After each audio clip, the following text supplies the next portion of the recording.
One.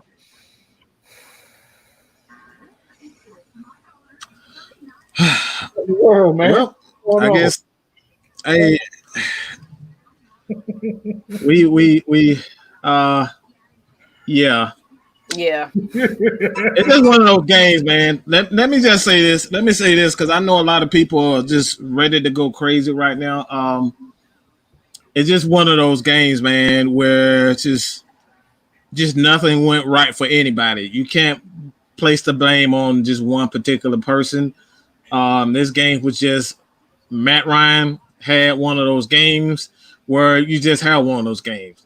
Dirk could have called an awful game. I don't know what the defense was doing the entire game. You know what I'm saying? They played well for at least a half, and then we go in the second half, we can't stop anybody. So it's like one of those games where nothing went well. I mean, let me take that back. Your boy Kool-Aid did it. Kool-Aid did it. Cool did his thing. Cool did his thing. All right, Cool did his thing. Cool did his thing. But outside of that, you know what I'm saying? Like, look, man, I'm probably one of the select few of people just like, this happens. You have games. This game, like, they didn't play well. They played awful. They didn't win the game. We gave it away.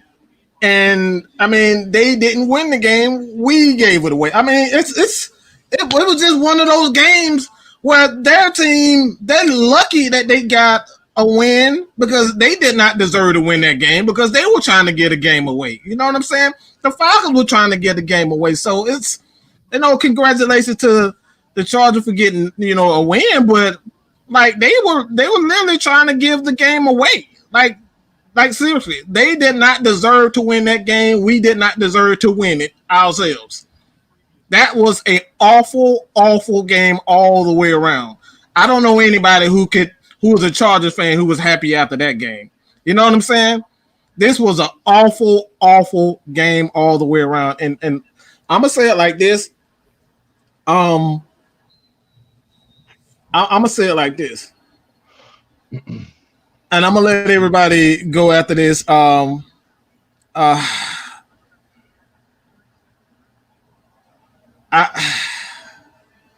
Just bear with me for a second. This game was everything bottled up into one. The coaching was awful. Matt Ryan was awful. No Julio Jones. Calvin Ridley played okay. He even dropped the ball. You guys would say he had a good game, but I thought he dropped the ball this was his game to become the great. Mm-hmm. This was his game to become the mega star for the Atlanta Falcons. Are you going to take that ball and run with it? And he dropped it. Matt Ryan played like trash today. Yeah. Dirk Cutter is always trash, so we're just gonna throw him out. He don't deserve to even be. Don't even. We just go. Just go, Dirk. We ain't even gonna. No, my bad. Former friend, we not even gonna bring former friend in, right? Former friend don't even deserve to be in it, okay? But I'm not surprised by this. This is ultimately what I expect. Outside of Matt Ryan, this is ultimately what I expect. I truly expected this type of effort, and this.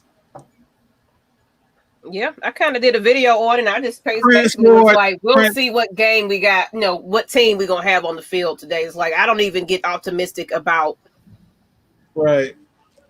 So it's like, I expected it. I honestly expected it. But shout out to Matt Gono, though. Like Russell Gage, there's a couple of key players on there. And we had let me go back to my little notes here. Wait a minute. I don't.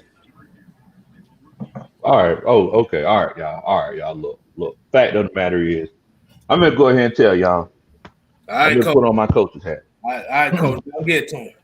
All right, so look, all this talking about Dirk Cutter doing a terrible job. Dirk Cutter probably called the best game that he's called this season. Hell no, Yes. you're not. Yes. Oh no, Yes. hell no, Yes. you're not doing that. Yes. No, Dirk Cutter probably called the absolutely best game that not. he's called this Not, season. no. That Dirk was Cutter a probably bull called crap. the best game that he You know called that this game was season. garbage. The reason Don't I say even that, come the on reason here, I man. say You that know was the case absolutely is not. because Oh Dirk Cutter no. actually makes his We're plays not up. doing that. We're not Dirk playing Cutter that actually old makes Dirk his Cutter plays did. up. That was His an wild awful concepts game were plan, at and level. you know it. And the fact of the You matter put is on a that Matt Ryan just calls why you Matt put Ryan on the has some coaching bad hat plays. plan? Did you not see what this guy got game plan on? Look, we need to what address the elephant in the room. We need to address the elephant in the room. Matt Ryan made No. terrible The elephant in the room was you. You came out protecting Dirk Cutter. took 14 You points came out off the board. protecting Dirk Cutter. I'm a friend. Dirk Cutter. I'm not protecting Dirk Cutter. Dirk Of Cutter. course you are. Dirk Did you Cutter not did see not call a that bad game. Y'all cannot put Did this you on not Dirk see Cutter. that? Y'all cannot put this on Dirk Cutter. There were too many Come wide on, open bro. wide receivers to put this on Stop Dirk it. Cutter. Oh, no. You came out protecting him. This is exactly what coaches do. They do not like to take the blame. They don't like to take the blame. That So guy was throwing in double coverage. Matt Ryan throwing in double coverage. That's Dirk Cutter's fault. Bro, that's what you're saying. Don't even go there. Matt Ryan having that out route to Calvin Ridley and underthrowing him and not throwing it to the sideline. You're saying you're telling me that was Dirk Cutter's fault. That's what you're telling me. So those 10 or 14 points that were left out on the field, those were Dirk Cutter's fault. Because the play that I seen Dirk Cutter call, the game that I seen Dirk Cutter call, Falcons should have scored. No. Look, the first thing that you said that came out of your mouth that this wasn't Dirk Cutter's fault. This was Dirk Cutter's fault. It wasn't. Dirk Cutter called the game. Offense was not in a rhythm. When the running game was going well, he went away from the running game. Okay, that's Dirk Cutter. So don't tell me that Dirk Cutter had nothing to do with it. We're not doing that. Yes, this was not Dirk Cutter's fault, y'all. Matt Ryan had a bad game, and we need to adjust the elephant in the room. Throwing in the double coverage when on a 1st and 10, when you of course, but you're not going to sit up here and tell me that wasn't Dirk Cutter's fault. You're not going to say that. At the end of the game, and Matt Ryan threw that out route, that was not Dirk Cutter's fault.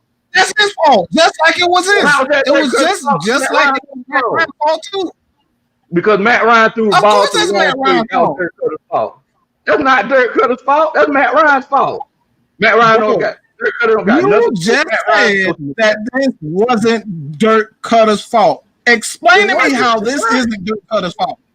This is not Dirk Cutter's fault. This is not Dirk Cutter's fault, bro.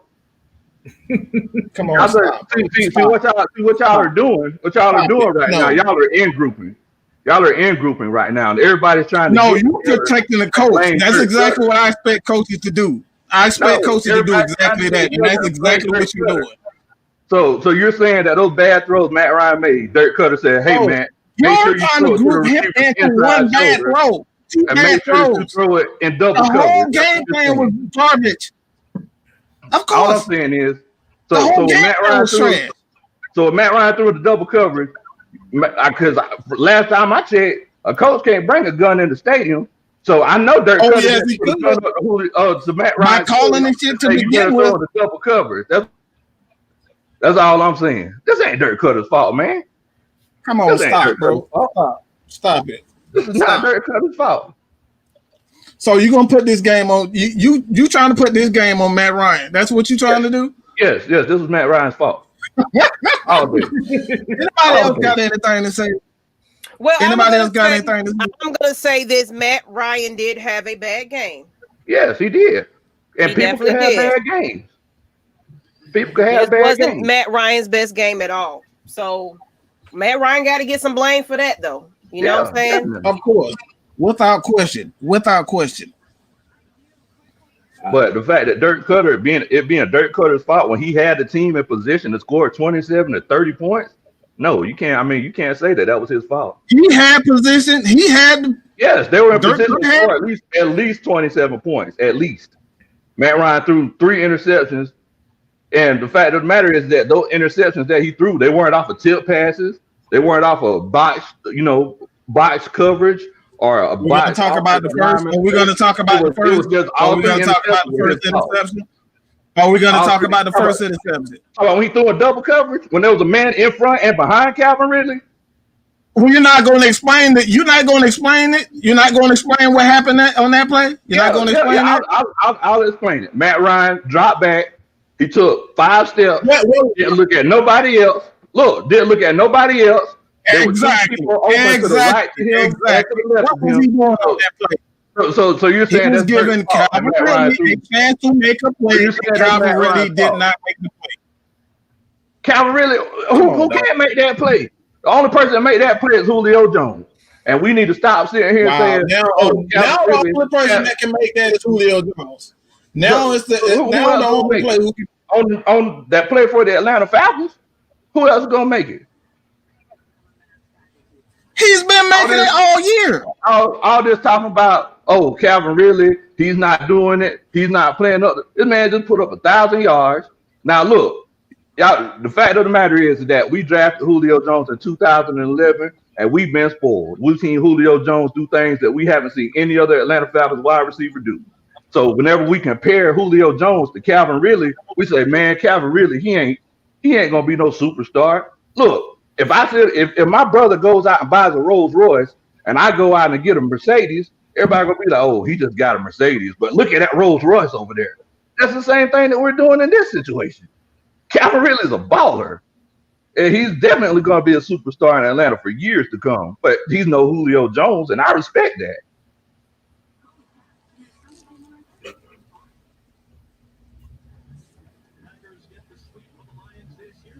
Oh, that's the end. I was about to say. I was just gonna let them go. I was gonna let them go. But hey, I'm gonna stay out the crosshairs right now. No crosshairs. It's just the truth. Like, we're just trying to look for somebody to blame. Like, Dirk Cutter's not to blame. He put the team in position. But Matt Ryan is to blame. Matt Ryan's to blame. That's the play. He should have thrown. That's what we do. That's what we do. Okay. Matt Ryan should not throw those interceptions. Let's just be honest.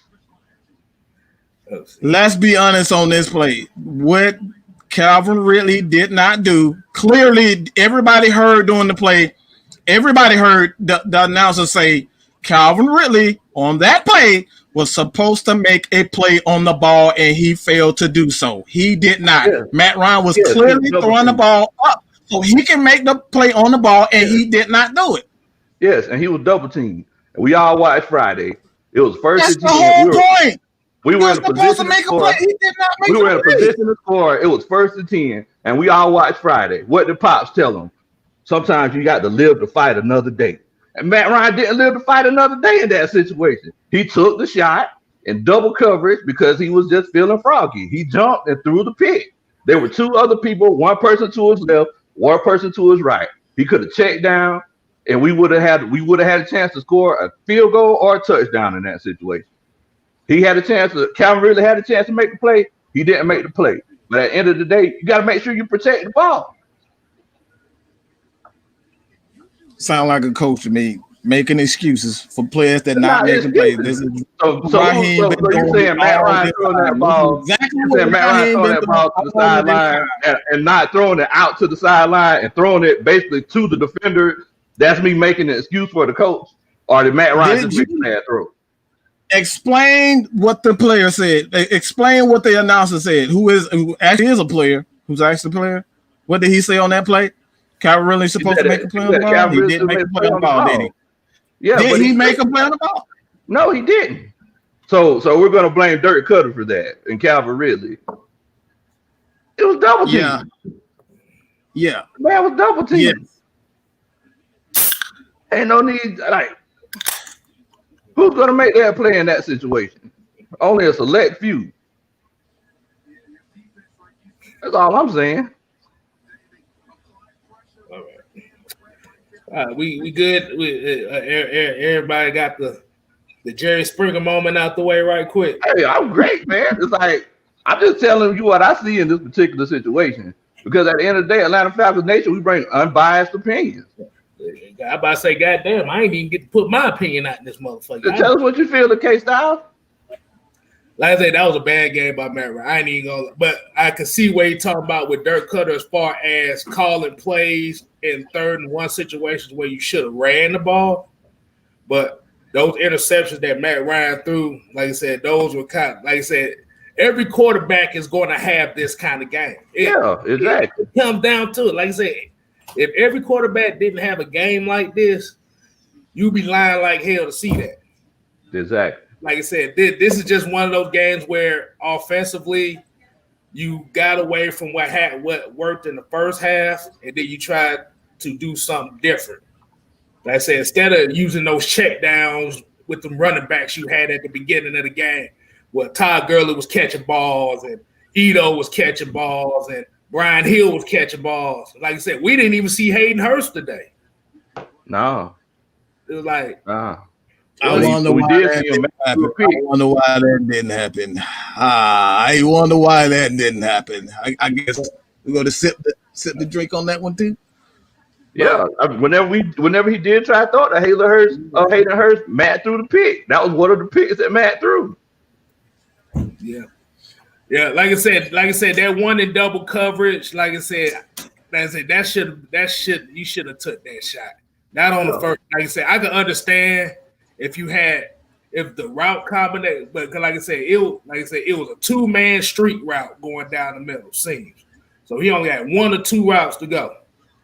But they were so close together that the safety, either way, if he would have threw it to the other side, the safety would have bit on that too.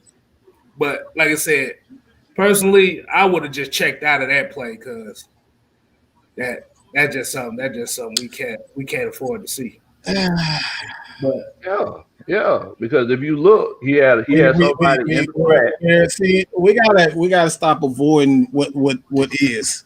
You can't say you're gonna check out of the play. The play should have never been called to begin with. Yeah, the play. I mean, look, I understand that, but especially when you're running the ball well, first down. Hey, I understand that. I'm just saying, especially when you're running the ball well. You should have called that play to begin with. That why I say you should have been dinking. Like I said, you should have been dinking and dunking your way down there. Like I understand the taking the shot part, and that's how you wanted to do it in that situation. But I would have called a better play than that. But like I said, Matt shouldn't have threw that. Like I said, Matt shouldn't have threw that ball. Like I said, I know I ain't want him to eat the sack on that, but like you said, you 5-step dropper and you got enough protection back there. And like I said, it's just gonna make Matt look bad because, like I said, he took that throw, and it just the end result of it was, like you said, you put him in a position to look bad. Whether it's and that's just Matt Ryan. That he's a vet. He's supposed to not throw interceptions. That's what every quarterback is supposed to. But the offensive coordinators are not supposed to put his players in position to look bad. Yeah, I definitely understand what you're saying. But see, that's why. But see, at the end of the day, that's why we have check down. We all know that West Coast offenses is boom or bust. So if you don't see that shot from the jump, you're always supposed to check it back down. Right. You see what I'm saying? So it's like he had an open check down. He had 2 open check downs that he could have made. But you know, he was listening to Pitbull and he was taking them shots. And you know, that time we just missed on it. That was say it was just one of those situations where they got too greedy. Yeah. It was just too greedy. Exactly. Like I said, I just say just go to what was working for you at the beginning, which was run the ball. Like you said. I wouldn't have, like I said, especially after that first interception. Like I said, I'd have kept going back to the check downs. But they kept trying, like I said, it just kept trying to force the hand. Yeah. And this was supposed to be the game. I was supposed to be talking about how Matt Gano played well today. This was supposed to be my Matt Gano show today. He played well. Yeah, he definitely did. So that didn't happen because your boy wants to throw the ball. He wants to throw the ball 50 times a game. That's the reason why it didn't happen. See, but the problem is, like I said, because we said it kind of in the chat during the game, like when Russell Gage threw that touchdown pass to Calvin Ridley, it was like everybody was gonna say start Russell Gage over Matt Ryan. Like you said, you can't get rid of Matt Ryan as much as y'all want to. Like you said, if you do, it's gonna cost you. It's gonna cost you half your team. So, like I said, if that's the case, like I said, we can get rid of Matt Ryan, Julio Jones, and Grady Jarrett, all of them. If y'all want to go ahead and just start over, but that's gonna be the only way you're gonna be able to start over. Yeah. I mean, we definitely put in a precarious situation moving forward because, I mean, you know, at the end of the day, it all depends on what this new coach and what this new GM wants to do. You see what I'm saying? Because if they do want to say, hey, let's just go ahead and start all over, you know, they may try to make that move, man. But I want to see Matt Ryan retire here. You know what I'm saying? You know. But outside of that, well, like I said, what else did y'all take from this game outside of just that? Because I know that was going to be like the obvious topic. Man, I ain't gonna lie to you. I think defense played well. Like the defense, they definitely let some big plays go. Like AJ Terrell and Keenan Allen, them boys are having a battle down there, man. But you know, I'm definitely surprised that we held them to 20 points because you know Justin Herbert, he's been balling all year long. They said he's gotten like 8 300-yard passing games this season. So I mean, I think we held them to what, like 200 and let me check. I think like 240 passing yards. And the only thing is they differentiated from their game plan that they normally do. They instead of taking shots down the field, they was dinking and dunking all day. Yeah. And you seen that they were trying to play them deep a lot of the time, but you know, it was just one of those cases where you know they were breaking off, and you know there was one point in time, you know, Keenan Allen he was giving AJ the business, but the thing AJ he was right there. He wasn't out of the picture, man. But shouts out to my homeboy Juice, because that boy Bleedy Ray, he made a heck of a play in that zone coverage, man. Yeah. Like I said, defense played their ass off today. And like I said, as much as they was on the field and all that stuff, like I said, they made the plays when they needed to. It was just one of those cases where they, like you said, Keanu shouldn't have been out there on coverage like that. Not on that side of the field. Yeah. They put him in a bad situation, you know. But say that again. Yeah. So say that again. Say that one more time. Yeah, the defensive coordinator put Keanu Neal in a bad situation. But I still stand by my word. Dirk Cutter. Exactly. That's exactly what it comes down to. When it comes down to this team, the coaches continue to put these players in bad situations where they have absolutely no choice but either to succeed or look absolutely horrible. But if that's the case, why didn't Matt Ryan just check down? Because he had every opportunity to check down on that touchdown. They're 4-9. Huh? They're 4-9. I don't understand. You're supposed to be aggressive when you're 4. You have nothing else to lose. You're 4-9. Well, I mean, why check down when you're 4-9? You haven't been checking down all season, so now all of a sudden you get 4-9. You want to start checking down. You got 2 other quarters. It's like you finna score a touchdown or kick a field goal. You're 4-9. You're trying to win. Are we trying to win the game or not? That's my question. Because he was playing like he was trying to win the game. Yeah, you're 4-9. Why are you getting? Why are we getting? Why are we getting? Is that an excuse? Yes, he got every opportunity to just check down. You're supposed to go all out. That's the whole point. That's an excuse. No, that's not the whole point. We're trying to win games. Checking down in that situation, that's what he should have done. That was the football play to make. He got too greedy. DMX told y'all to stop being greedy. We're 4-9. Don't mind me. We're 4-9. 2 in the game. If that was the case, if that was the case, then why isn't why your boy Ricardo Allen isn't playing? Why is he not playing? Probably because he run on CP time when yeah, because they're 4-9. That's the reason why they're 4-9. Yeah, I don't think they'll be 4-9. I don't think Matt Ryan thought about that before he took that shot. I think he just wanted to take the shot. That's what I think. I think he was just being greedy in that situation, both. Matt Ryan throwing that interception didn't have nothing to do with Dirk Cut. As a matter of fact, we can ask the fans in here. We got 252 people in here. Y'all let us know if y'all think that interception that Matt Ryan threw on 1st and 10 when he threw in the double coverage in the end zone, was that Dirk Cutter's fault or was that Matt Ryan's fault? That's look, you're going down a slippery slope. You're going down a slippery slope. You're going down a slippery slope with this. You're talking about one play that has something to do with Matt Ryan. You're talking about one play out of the entire game when the entire game itself was bad play calling. Of course, that one play had a lot to do with Matt Ryan. So what other premises are you banking your argument on, stating that you think that this loss was Dirk Cutter's fault? And while all the fans put that in there, y'all make this shit. Y'all subscribe to Big Low Country Sports. Go ahead and chop it up with the coach.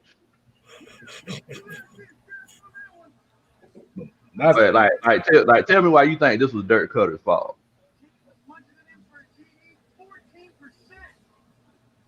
I can tell you why it's partially Dirk Cutter's fault from my end. Because it was I've already said that he clearly is not taking that in. So it's like, what's the point of even going to that again? Well, I mean, all I'm saying is we just clearly just stated that. We were in a position to score 30 points. The Chargers scored 20 points. And half of the points that they scored were off of our turnovers. So it's like, how is this Dirk Cutter's fault? That's what I'm saying. Because Matt Ryan had open throws and he had throws that he just missed. So it's like, let's look at this objectively. Like, how is this Dirk Cutter's fault?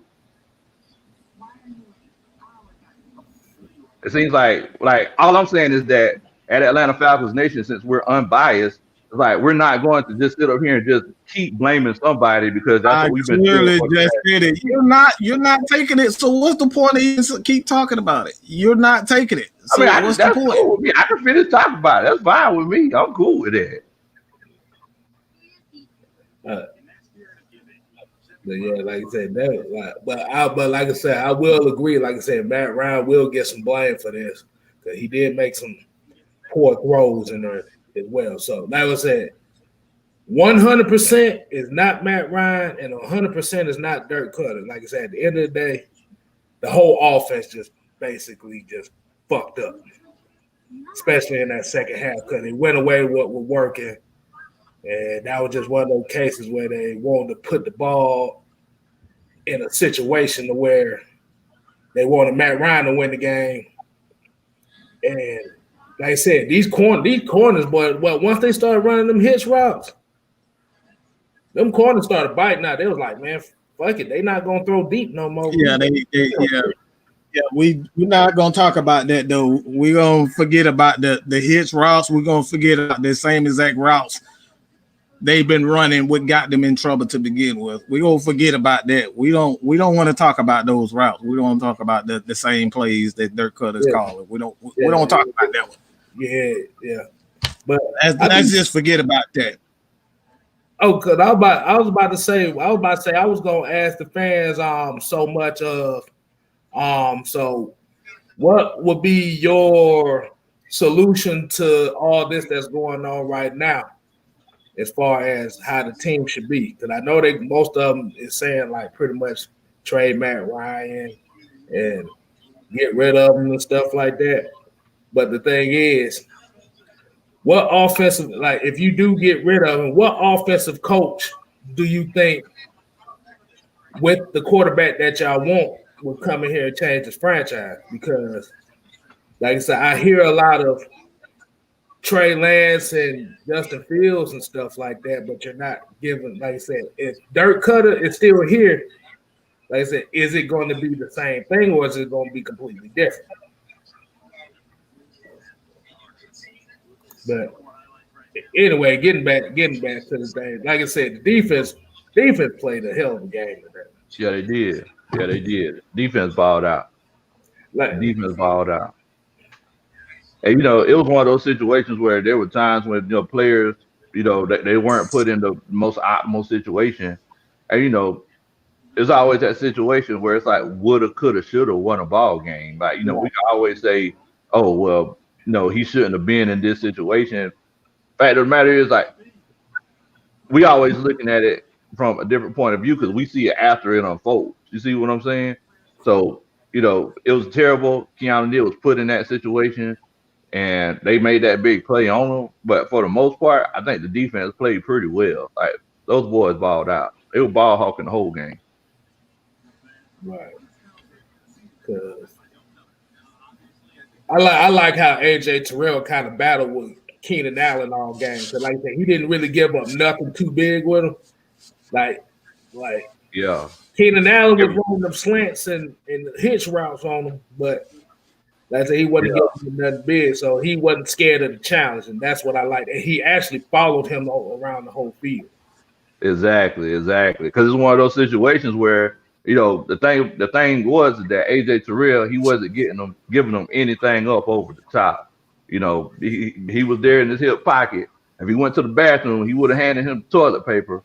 But man, I mean, I definitely, for AJ to be a rookie, I definitely got to give it to him, man. What's going on, Edward? Thank you so much. $2.99 super chat. Appreciate that love, bro. Appreciate that love, man. Yeah. And look, and all the Falcons fans in here, we want to hear what y'all, we want to know what y'all think about this particular game, man. Like, y'all let us know if y'all think that Matt, if this loss was on Matt Ryan or Dirk Cutter. Y'all let us know how y'all think the defense played. I know a lot of people were banking on the fact that they were thinking that we were going to try to, make some big plays on special teams because the Chargers special teams have just been terrible this year. I think they had like three block punts so far this year. Anthony Lynn actually took it over himself and, and just coached them up directly. And, they played well. I noticed there wasn't that much pressure on those special teams, but we just couldn't get it done today, man. Our players just didn't make the plays when they needed to make. That's what it comes down to. You got to make the plays. Exactly. Hey, look. We can't keep we keep going into the same. You keep going into the same realm, and like it's no point in even going into that. On one hand, we say that players just got to make the play, which is absolutely true. Mm-hmm. But if the play is garbage from the beginning, what are we really doing? You're still putting these players in position to look absolutely terrible. So the play's garbage from the beginning. So that shot that Matt Ryan took, it was garbage from the beginning because Calvin really wasn't open, right? Where was he? Was the running game going well? That wasn't the question. You can't answer my question. You're not going to send me into a no. No, was Calvin really open? Was he open? Bro, was the running game going well? Can you answer my question first? I asked you a question. Was Calvin really open? Absolutely not. Okay. Was the running game going well to begin with? Okay, so you answered my question. He wasn't open. Okay, the running game did start going. So that means that Dirk Cutter had two choices. He could have called a pass or he could have called a run. So he called a pass. Calvin really wasn't open. So that means that the responsibility was transferred from Dirk Cutter. If the running game is going well, you go through. Why would you go against what's working? Okay, so this has been the premise all year. This has been the. So I'm answering that question. Been the thing all year long. So the running game wasn't working. And moving forward, the responsibility was transferred, and then so Matt Ryan had to make a play because that's why he gets paid $150 million. speed. Plays. But after Matt Ryan seen that Calvin really wasn't open, he had he gets paid the big bust to make the right calls. He had two other guys. You can say that about Dirk Cutter. He gets paid to make the right calls. We can do this all day. Exactly. He gets paid to make the right call. But what's Dirk Cutter's job? Dirk Cutter's job is to call plays. Matt Ryan's job if Matt Ryan didn't do his job, then Dirk Cutter didn't do his job. Dirk Cutter's job is to call plays. Matt Ryan's job is to enforce the plays. So there were two guys that were open. Was it the right call? Matt Ryan threw to the guy that was double covered. So even if he didn't call a run play, the play could have been successful. They would have gotten 3 yards or more, and they definitely could have did that in that situation. They were in field goal range on first down. He shouldn't have done it. That's his fault. Can't put it on Dirk Cutter. He had a chance to make a play, and he didn't. Who called the play? Who called the play? Dirk Cutter called the play. Who threw the ball?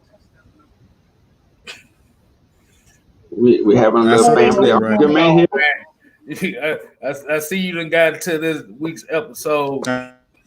What to do, homie? What's up, man?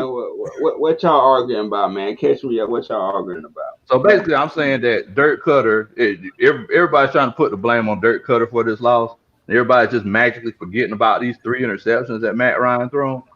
And I'm saying that this wasn't Dirk Cutter's fault. So you're basically saying that the second half play calling wasn't on Dirk Cutter, it was all on Matt Ryan? Yes. That's what you. I mean, yeah. I can't really say he's going hand for hand. I can't really say on hand for hand. You know, was it the play calling or was it the player? But you know, Matt Ryan throwing 3 interceptions is unacceptable. But we do know that Dirk Cutter is very predictable with his play calling as well. Yeah. So those interceptions that Matt Ryan threw, like, was it a case? No, you trying to trap Antonio into it. No, I'm not trying to. Look, whenever I ask you a question, whenever I ask a question and we just determine what the truth is, that's not trapping. That's the truth becoming to light. That's not trapping. If I ask you a question, the truth is subjective. It's not trapping anything. The truth is subjective. I mean, is it really? Did Matt Ryan throw 3 interceptions? Of course it is. Was there someone else that was open?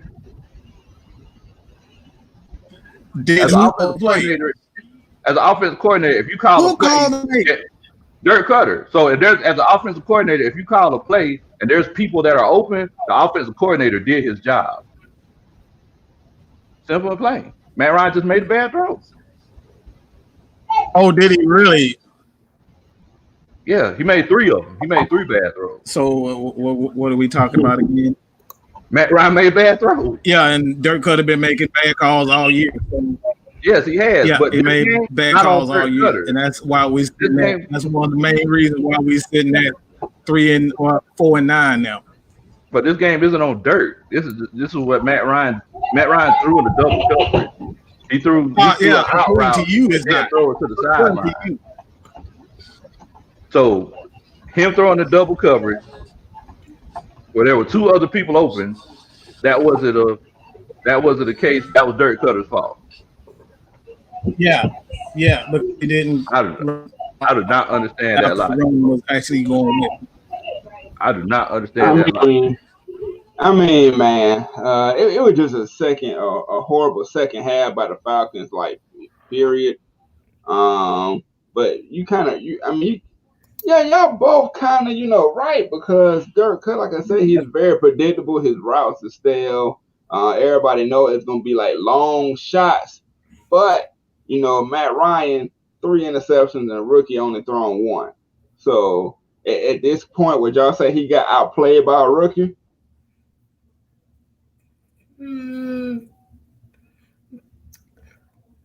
I don't know. I can't really say that. Yeah. I mean, like you said, the offensive philosophy that San Diego normally do is they like to throw the ball deep. Justin Herbert likes to take shots. That's what his game is about. Mm-hmm. But it was the fact that they knew that this soft shell cover 3 was coming, so they was dumping the ball off and letting Austin Eckler goddamn take the game over. And that's what I saw right there. Like they said, it was like the run. Like at the end of the day, we can say about this. Like I said, Matt Ryan threw the 3 interceptions. Play calling in the fourth quarter was bad. Like I said, that's pretty much done the deal. The whole offense just played bad in the second half in general. Can we all agree on that? Oh yeah, definitely, definitely. All the way around. Like I said, Calvin really dropped a couple passes too. Like I said, it just was a bad fourth quarter. So I definitely agree. And it's like this whole thing of like saying, you know, I hate the whole idea of like quarterback duels. So people be like, oh, which quarterback won, this quarterback or the other quarterback? But at the end of the day, you know, whenever Justin Herbert's out there playing quarterback, they're not 11 Matt Ryans out there. And then when Matt Ryan's playing quarterback, there's not 11 Justin Herberts. They never on the field at the same time. But I do think that all around, Justin Herbert played a better game against our defense than Matt Ryan played against their defense. Oh, let's get to this $5 super chat right here by the MD20. He said, Cutter's plays take too long to develop. O-line not big enough to protect that long. Ryan is getting put in bad situations. Yeah, I definitely agree. But Matt Ryan also getting paid $30 million a year. So whenever there are guys that can check down, he should check down. Whenever he threw that interception, he should have checked down. Whenever he was supposed to throw that out route, he's supposed to throw to the outside shoulder, not the inside shoulder. And, you know, we probably would have been talking about a Falcons victory right now. I mean, that's not Dirk Cutter. If you have an offensive coordinator that calls a game and you can score 27 to 30 points in the game, I mean, is it really the offensive coordinator's fault? I mean, how many points do you want the guy to score? Like, he's not going to put up 40 points a game. This game, I don't think he called that bad of a game. He made some questionable calls, but the loss isn't on Dirk Cutter. Let's remember what the question is. Does this loss belong to Dirk Cutter? This loss is Matt Ryan's fault. So you're putting them all on Matt Ryan? I know he made mistakes. I know he did. He did not have a good second half, and he did make some crucial, bad throws, especially the one to Hayden Hurst. The dude was like right there waiting on him to make that throw, and he took a little bit too long to throw it, and that's what ended up causing him being picked off. Yeah. I mean, it's like that particular throw, it was zone coverage. Matt Ryan shouldn't have thrown the ball. He should have read the coverage and not thrown it, but he did anyway. It's like, we know that at the end of the day, Matt Ryan's not going to go through every game and not throw interceptions. Like, he had a bad game this game. I love Matt Ryan. Probably my favorite player of all time. He had a bad game, and this game was his loss. Like, I definitely, and look, as a coach, I believe that losses, everybody has something to do with the loss, but Matt Ryan had a huge part to do with this loss. The throws that he made and the turnovers that he made, the 3 interceptions, they were predominantly his fault. We got Tavon Watkins with the $2.99 super chat. He said, "Why we paying Gurley $8 million for 6 carries a game?" Yeah. But I about damn forgot he was out there, to be honest with you. I think he got. You might be talking about Dirk Cutter on that. Yeah. $5 million. $5 million to do nothing, basically. Yeah. So I'm just saying. I mean, it's like, so are we saying that it's Dirk Cutter's fault because Ty Gurley is only getting those 8 carries? Because look, it don't matter it doesn't matter who. He's not calling the running plays. I mean, so how many runs did they make in this game? Let's see. I think they made so they ran about 19 times. They ran about 19, 21, 22 times. Around in that ballpark. 20. Yeah, they ran 20 times. Yeah. So, and looks like we made 33 passes. My whole thing is that, like, if we want to be completely honest, like let's be completely honest. Edo Smith should have gotten even more carries. Yeah, like one of the reasons Gurley isn't getting the ball is because Ito Smith is running circles around him right now.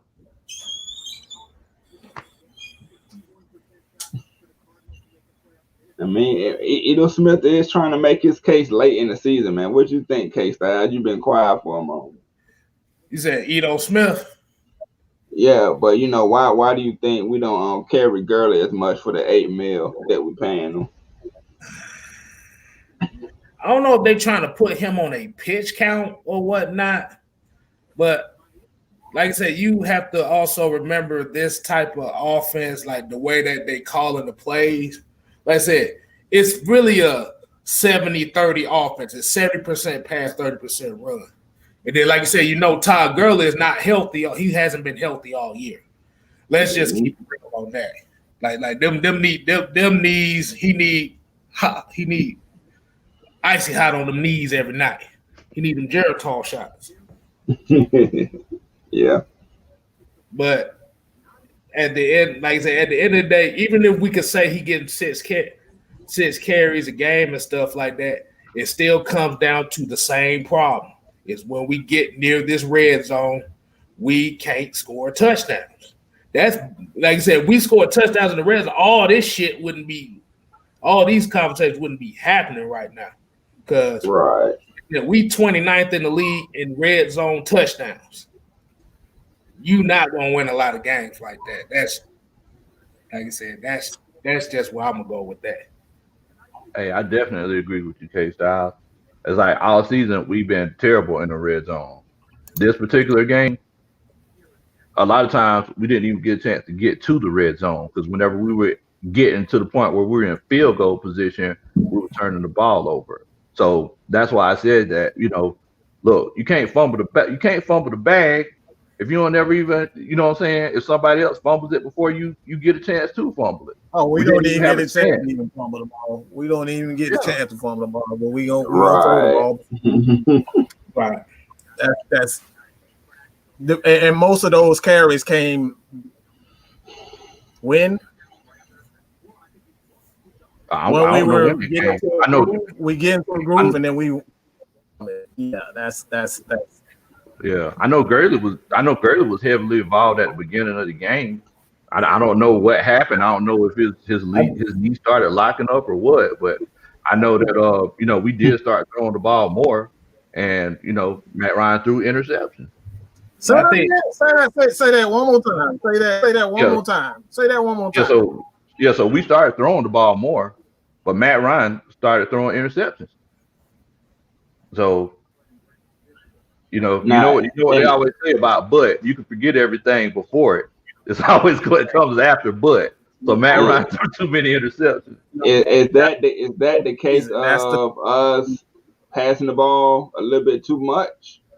You gotta have balance. At the end of the day, it has to be a balance. Like that, your quarterback cannot be throwing. Like I think they did like a record on quarterbacks that throw at least 45 to 50 times a game. Is not a very good record. At the end of the day, you need balance. You got to run the ball like championship teams run the ball. It don't matter if they only get 1 or 2 yards, but when it comes to those situations to where you need to close the game out or you need to extend the drive, they're gonna run the ball. Like I said, Matt Ryan is really not the type of quarterback you need to be throwing the ball 45 times a game because his best game is when he's running play action. That's where his play action and no huddle is where his bread and butter is at. See, but when the running game is not working, see now you took half of his game away. And now the crazy thing is this is the most even that you're gonna see Dirk Cutter call the game. Normally it's so lopsided, it'd be like 45 pass attempts to like 9 or 11 rush. But now I think Matt Ryan threw the 32 times. As you say, we ran for like 21. And that's a problem if this is the best that you can do.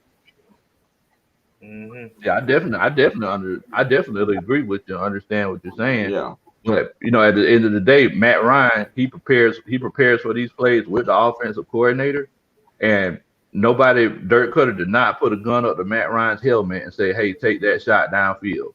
And he did not put a gun to his helmet and say, "Hey, you better make sure you throw it to his inside shoulder instead of his outside shoulder." Matt Ryan made bad throws. If Matt Ryan would have made those throws, he would have won the game. Nobody puts a gun. Yes, he does. If Matt Ryan doesn't do what the offensive coordinator does, then we're talking about a whole nother situation. Well, no, Matt Ryan's been playing for 13 years. He's not a single read quarterback. We know that. There were two other guys open when he threw the double coverage. He doesn't do what his boss tells him to do. That's a whole nother situation. Right. He's a you know good as well as I do. He has different. He doesn't have to throw to that one person. He could throw the ball. Let me ask you this question as a coach. If your quarterback if you sitting in a play that said, guess what? I'm not running this play. I'm doing what I want to do. As a coach, what do you do in that situation? So me as a coach, I would take him out of the game. But me as a coach, if I call a passing play and there are 4 different reads and you throw into double coverage and there are 2 other people open, I'm taking you out the game. Wow.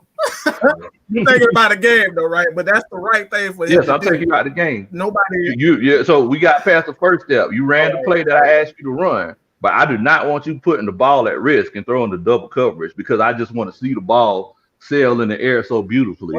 No, I'm trying to get field goals and touchdowns. I do not want to get no shot downfield and double coverage and highlight plays. I don't care if we're 4-9. What about at the end of the season? We're 0-25.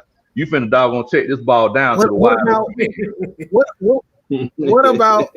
I don't know if this is the real tack. I don't know if it is the real tack. Stand up, please stand up, tack. If that's really you in there, all right, let us know, man. Let us know who like tack. All right, I just want to know if this the real tack. But no. As a coach, you're pulling that guy. You can't tell a guy that he did the right. Nobody's pulling the gun to his head and then telling him you pulling out the game. Like come on, bro. That's what I'm saying. Like you can't. As a first and foremost, as a coach, you got to take the blame for that. You have to take the blame for that. You can't sit here and say that this is all on Matt Ryan. This game is on Matt Ryan, bro. You said this game is on Matt Ryan. Your exact words. They lost this game because of Matt Ryan. Yeah. I'm about to say we gonna kind of get off of this right here. because now it's starting to look like the Ricky Lake show up here. Matt Ryan. So outside of the loss, like who stood up to y'all the most? We're gonna start with you. Who stood out the most, even though we lost this game? I'm gonna have to say AJ Terrell on the defensive side, like AJ Terrell. Of course, you can name your Deion Jones and your Foyers, but AJ Terrell, the way that he was tackling, man, I don't think it's been a long time if I ever seen a rookie cornerback tackling like that. That's like the one upside right there. And on offense, I can say, I've done breakdowns on this. Y'all been seeing this for him. I've been telling y'all he the real deal. My bad. He been telling us. Go check out his videos. Come on, man. And on offense, I would have to say it was an awesome game by Russell Gage, of course. And the offensive line held up pretty much better than what I thought they were going to do, especially with McGarrett being out. So I guess that's my people that popped up to me or whatever throughout the game. And I'm gonna pass it to the coach. Hey man, I think that boy Foyer balled out today, man. That boy was all over the field. That sack, that was a textbook sack that he had. After Grady got that pressure, he kind of stuck with it instead of continuing to come down. He made sure that he filled it out. He felt the offensive lineman out and cut back inside, slides back inside.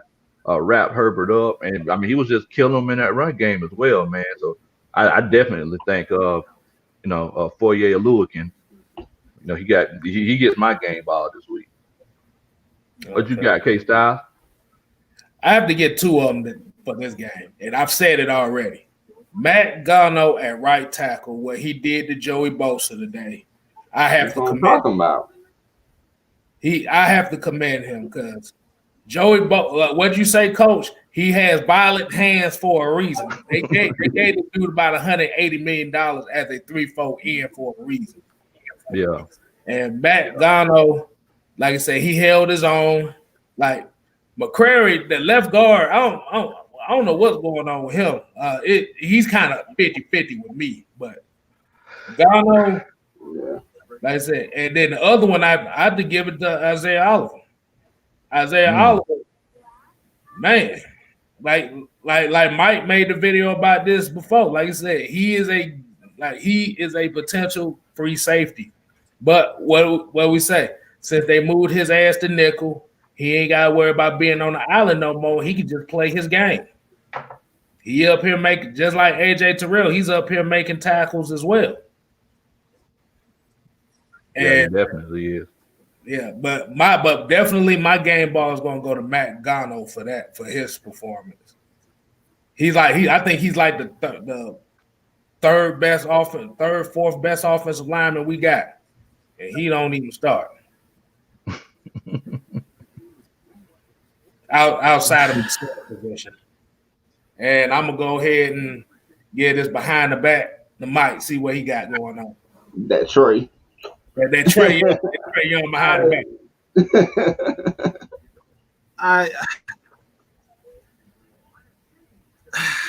I don't know, man. I mean, there's no stretch for me. Like I've already said what Isaiah Oliver. I've been saying all year that Isaiah Oliver is far from overrated. His coaching and like this game is just exactly what we've been talking about. This is the reason why I've always been a supporter of Vic Beasley, because the coaches continue to put these guys in positions where they look nothing. They're either going to look like gods or they're going to look absolutely horrible. And we saw exactly that again. You know what I'm saying? It's like Ito Smith, we get so happy about players playing well is because, especially in the running game, because we just don't run the ball. We just don't run the ball.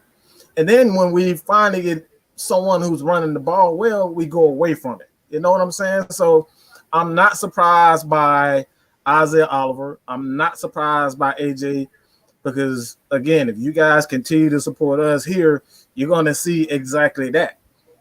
You're going to see nothing but the truth and the facts when it comes down to this film. You know what I'm saying? Film. When you put players in bad positions, I can't forgive that from any coach. I can't forgive that from any coach. It doesn't matter if a player goes out there and make a bad play look terrible. It is what it is. But as a coach, this is a year-round issue for the Falcons. All year long, we've been talking about Dirk Cutter, about Raheem Morris. They almost gave even the defense played well. They played well despite of these guys. You know what I'm saying? Despite of these guys going around and they played this. They went right back into the soft zone. Right back into it. Mm-hmm. Right back into that Dan Quinn soft zone. These are the things that I'm talking about when it comes out. It's the coaching staff just has to go, man. I mean, I can't say I honestly cannot sit here and say one player played, well, because I can't get over this bad coaching. We're sitting up here 4-9, playing a team that we should have blown out. We didn't, because, again, coaches got us in this position. where we look absolutely horrible. And it's the same stuff over and over again. You know what I'm saying? So for me personally, if I was forced to say somebody, I gotta go with Grady Jarrett. I think Grady Jarrett just gets so much. Like, we expect Grady Jarrett to be Grady Jarrett, and when he has good games, you know what I'm saying? It's like, okay, it's just Grady being Grady. Grady was all over the field. The dude was making tackles down the field. He was getting downfield. I'm talking about running backs going downfield, receivers downfield. You know what I'm saying? Like, Grady Jarrett was running downfield. He was getting sacks. He was getting pressure. Like, it wasn't anything. It wasn't nothing that Grady wasn't doing. So I think we kind of take Grady Jarrett for granted, especially when we're not getting the pressure. You know what I'm saying? Everybody like, where's Grady? Where's Grady? Where's Grady? But Grady was all over the field. You know what I'm saying? He allowed us to see Fourier and Deion Jones do that thing today. Grady was a one-man wrecking crew today. They could not do anything with him. So for me, I got to go with Grady Jarrett if I was forced to say anybody. Grady Jarrett is like I said, man. I think it goes back to Matt Ryan. That Matt Ryan situation. We want everybody to think quarterbacks just grow on trees because we see guys like Drew Brees, Tom Brady, Matt Ryan, and all these type of players. We see these players, put up the astronomical numbers, and it's like, oh, it's just Matt Ryan. You know what I'm saying? It's just Matt Ryan. It's just Drew Brees. He just haven't won this game, but gotta give Grady his credit, man. I don't know how long he's gonna sit back as a defensive lineman. Like, honestly, I think he's the second best defensive tackle in the league behind Aaron Donald, and that's just my personal opinion. All right. That dude was all over. Like I said, the dude was making tackles on receivers and running backs downfield. That's something. That's something that you don't see from a lot of defensive linemen. So I got to go with Grady Jarrett, man. All right, so we're gonna get to find out super chat by New Drop. He basically said Gano right tackle and move McGarry to right guard and move Lindstrom to left guard. That might not sound pretty bad at all. That's interesting. But I don't. Yeah. The only thing about that is Gano can play left guard, so you necessarily don't have to move the other two. Gano showed he can play left. He's basically an all-around offensive line because every time I've seen him on the field, he is putting hands on people, and it's not soft hands neither. He's putting real hands on these folks. This mother look like Mike Tyson out there. He putting hands on these folks. But like I said, that's an interesting idea. But like I said, McGarry is really a right tackle because he's physical. You need that physicality on that right tackle spot. You need that. That's the thing. That's the thing. You absolutely right about that. I think a lot, like I said, it goes back to what people don't know the difference because everybody expect because Cam Jordan is one of those anomalies, man. It's like you don't expect all right, left ends to perform like Cam. Like that typically doesn't happen.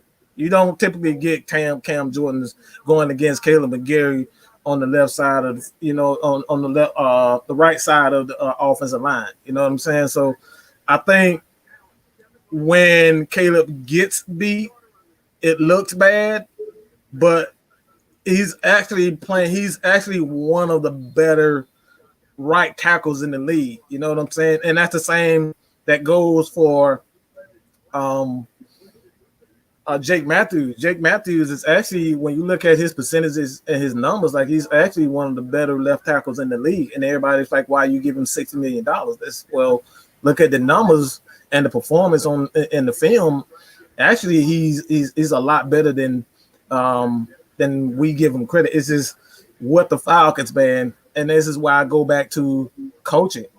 You're putting these guys in position to do things that they're not consistently great at. And like that's my issue. That's my issue. You can't continuously have these guys. Like, why haven't we been seeing your boy Gurley Ito Smith like this all year long. Like this was the perfect way to use these guys all year. We haven't been doing this. And like I said, that's just it's a problem, man. And honestly, I don't think it'll ever go away. The only time it changes, and I'm gonna say this, and I want to know what you guys' thoughts is on this, but I don't see this happening. I don't see this changing unless the Falcons get rid of Rich McKay, because he has a lot of say so as far as this offense and this team is concerned. As really as well as his as far as the coaching that comes in, the philosophy that comes in. I think that's the issue with the Falcons. This philosophy, seeing these, having Matt Ryan pass the ball 50. This is Arthur Blank's right-hand man. He's his right-hand man. He's in his ear. So if Rich McKay is saying what he's saying, I don't think we'll see a different Falcons team until, like I said, I want to know what you guys thoughts on that, but I really believe that Rich McKay is just not, if not more, at fault than Thomas Dimitroff.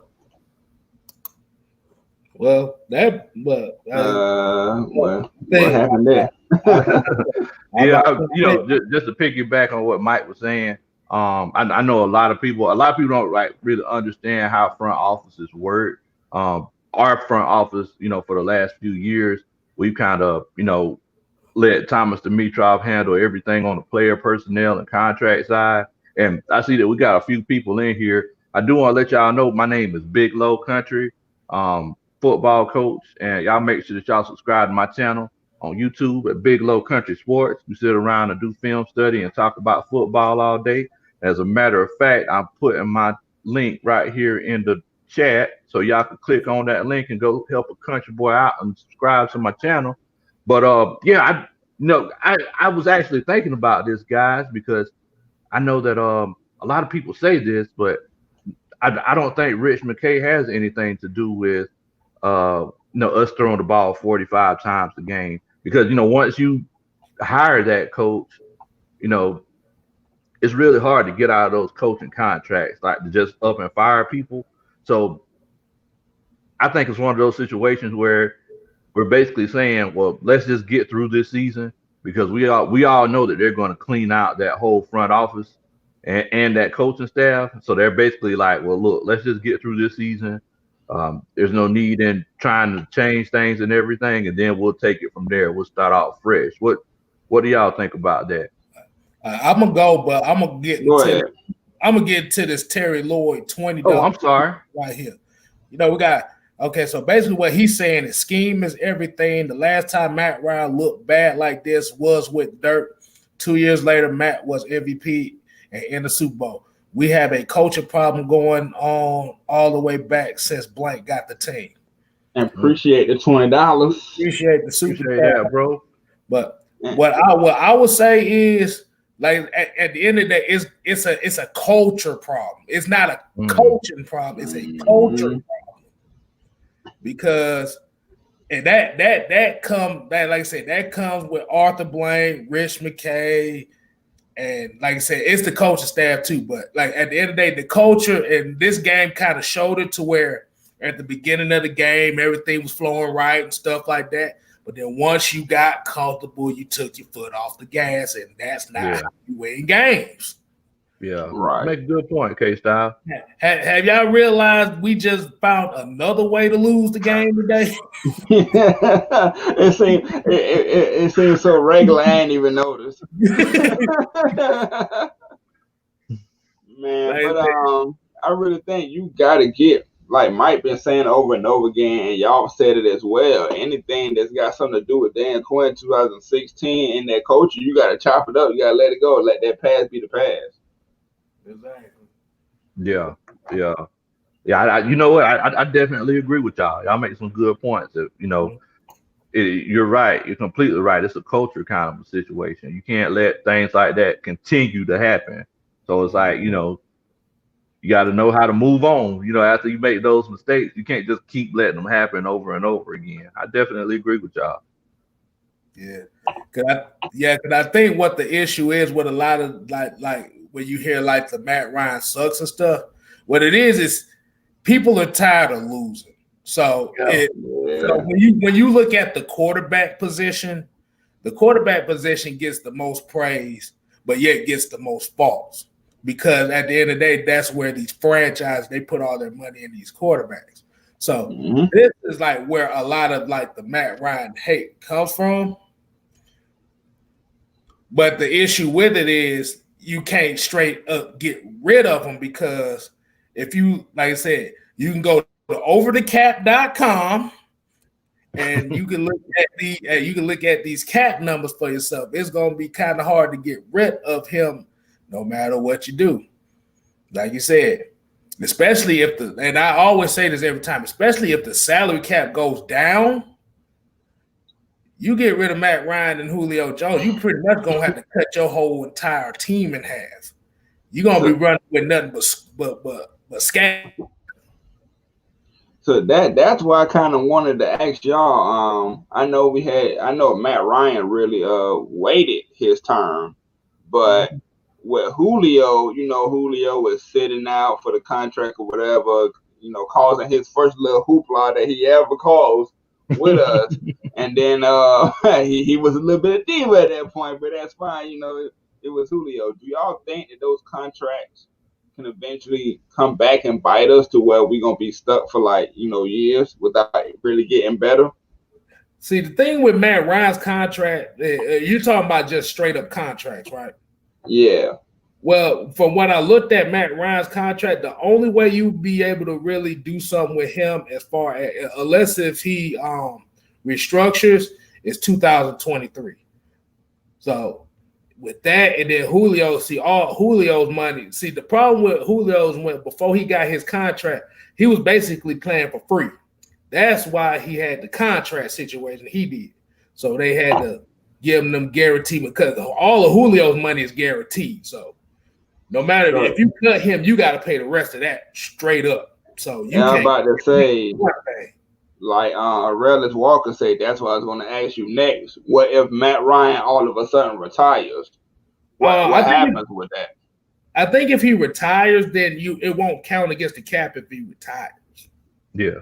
Because it's not something that they're legally bound to pay him if he retires. That's basically like he quit a job, or how they say retire, or like I say, you might get a little bit compensation at the end, but like I said, at the end of the day, like I said, you can't cut him right now. Like I said, Matt Ryan, like as much as people don't like him, like I said, he's been a staple of this franchise for 13 years. Like I said, he's had bad games just like any other quarterback in the NFL has. You cannot tell me which quarterback never had a bad game. So, like I said, it's gonna happen. It's going to happen. Yeah. But that's why I said that's why I said, Tony, you missed the Jerry Springer episode we had with him and Mike. But I think I came in on the tail end. I'm like, y'all know this is all love, man. I just call it how I see. But the thing is, what happened was both of them were right. They were both right, but it was more so of those things where they were trying to argue from two different points. Like Lowe did Matt Ryan through the interception. Like I said, Mike did the Dirk Cutter part. Like I said, Dirk Cutter get blamed in this too, because when stuff was working, you got away from it. Oh yeah. But I think the case that Lowe was trying to make, that you can't blame it all on Dirk Cutter. The quarterback is supposed to know not to make those throws. And opposite side of the way, Dirk Cutter has been known for having a pedestrian offense that's predictable. And route concept be horrible, run blocking, pass blocking, whatever, be suspect sometimes. So y'all were both right in a sense, but you can't just put it all on Cutter, man. Matt Ryan through the interception, bro. Go ahead, Lo. I'm sorry. I was just gonna say, I acknowledge the fact that Dirk Cutter, like I acknowledge the fact that his play calling isn't the best. I completely acknowledge that. But like those plays that Matt did throw the interceptions, it's like he could have made a better play after Dirk Cutter called the play and the play started. That's all I'm saying. So it's like if Matt would have done what he was supposed to do in those plays, we would have won the game. That's why I said that, it's Matt Ryan's fault. I definitely agree that Dirk has something to do with it as well. I feel like it's Matt Ryan's fault that we lost. And like I said, I love Matt. He's my homeboy. But definitely, like I said, so definitely what question I would like to ask to both of y'all. And hold on. We're gonna get to this. Anthony Wright said Julio Jones never held out a training camp or anything. It took our organization a long time to pay him what his net worth really is. Julio deserves every penny he earned. I agree. Because the crazy thing about is what most people don't talk about with Julio is Julio don't play that many snaps during the game. He only plays like 65% of the snaps. And for him to put the numbers that he's been putting up, like I said, you're only getting the great value version of Julio Jones every year. Yeah. So, I definitely agree with you, K-Styles. It's like we all seen those years where Julio was actually playing, all three downs, and he was putting up 1,900 yards and all kind of stuff. Now it's like he's literally on a pitch count, and he's still one of the best wide receivers in the game right now. So, because Sean Jones said Matt Ryan just sucks. Even if we went in or losing, he's not a gunslinging quarterback. He doesn't have the fight in him to win games. He got the fight in him to win games, man. But Mike, what you think about this comment, man, from Sean Jones? Sean Jones is disqualified. He got the right to even say anything. He's disqualified. I heard that. Yeah, Sean Jones. Yeah, he's immediately disqualified. But the thing is, you don't have to have a gunslinging quarterback to be successful. No. This is.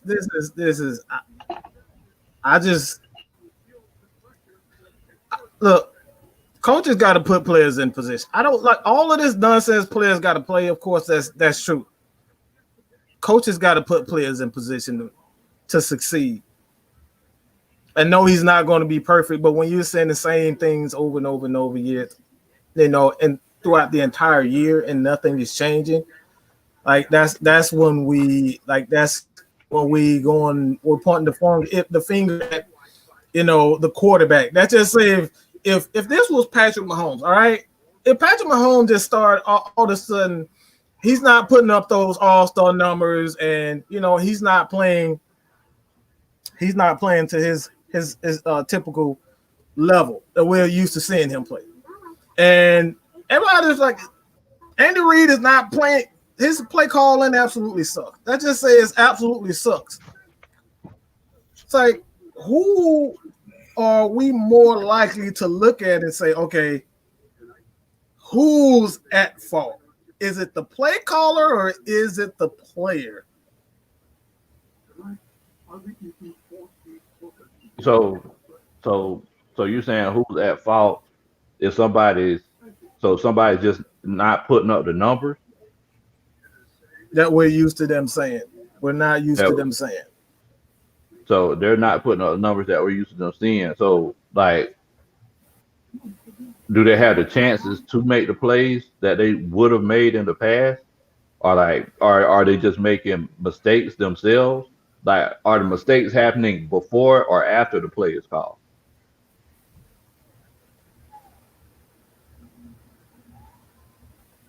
They can make this mistake before the play call? Yes. For example, if I don't know how you can make a mistake before. That's usually if a mistake is before the play call. That's usually because of the. Yeah, so if a mistake is made before the play is called, that's the coach's fault. If it's a 3rd and 2 and there are 9 people in the box and you try to run it anyway, that's the coach's fault. If there's a play where it's a 1st and 10 and there are 2 people open and you throw it into double coverage, that's the player's fault.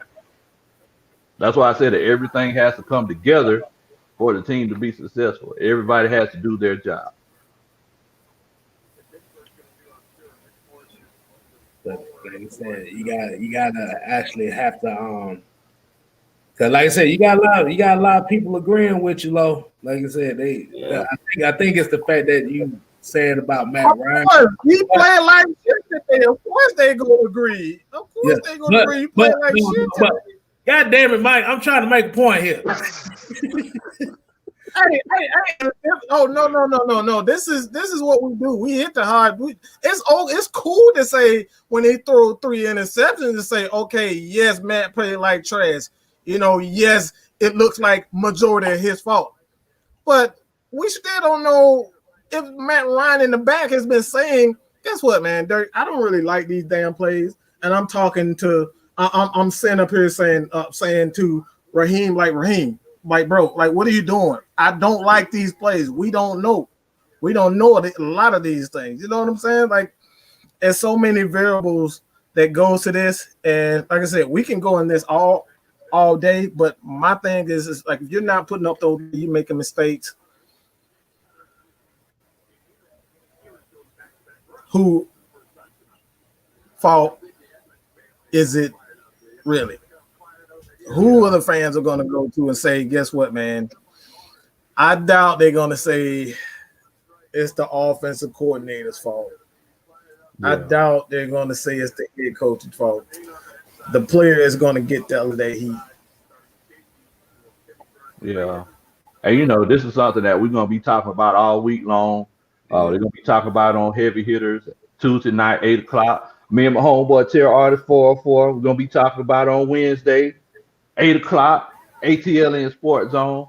Y'all make sure that y'all check that out because, look, this is going to be a hot button topic all week, man. I know I'm going to be talking about it on my show, on my channel, Big Low Country Sports. Y'all make sure y'all do a Country Boy a favor and subscribe. I appreciate it much. Thank y'all so much. But, look, man, I definitely – it's one of those things where it's all about circumstances, bro. It's all about circumstances. Yeah. They were telling everybody, too, like I said, we can agree to disagree, but at the same time, like I said, it's about having those different viewpoints that you can come to an agreement. So, yeah. They said this ain't Ricky Lake where you about to see somebody throw a chair around here. This ain't. Yeah. No, I was going to throw a chair. I'm gonna throw that bitch right up there. You're gonna throw the TV, Mike. What are we doing? Play action pass. We just ran the ball down there, throw 3-4 steps in a row. We play action play. What are we doing? But my question is about that last play action pass that I saw was somebody got their wires crossed because it looked like Todd Gurley ran the wrong way. Mm-hmm. He did run the wrong way, and that's the stuff that I'm talking about. It's like these are the things that and that's like for me, that's why I have a major issue, which is like if you're having those issues. I don't know what play it was. It may have been a play with Calvin Ridley, and this is one of the reasons why I say Calvin Ridley isn't ready to take that step. Like, these are the small, intricate details of football that you got to understand. He didn't even try to make a play on that ball.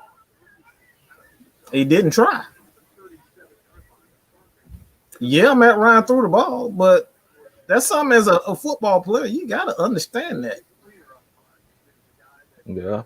You got to understand those types of things. I definitely see what you're saying. Intricate details. He was probably just as surprised as we were that Matt threw it to him. Right. That could have been. But that still don't stop a lot of players. Yeah. That shouldn't stop you as a player. Oh yeah. I mean, I definitely agree with you, man. As a coach, like, you play to the whistle. Even if it don't look like you're gonna get it, you better try to do something. keep the other person from getting it. You know what I'm saying? Go from wide receiver to defensive back. Like, definitely. There are a lot of people who played into that particular interception. Definitely. But a lot of people talk about how they think Calvin really ain't ready, because he dropped that wide open pass. Like we often forget that, our boy Julio, he was kind of, fingers were kind of slippery at the beginning of his career too. He dropped a few passes at the beginning of his career.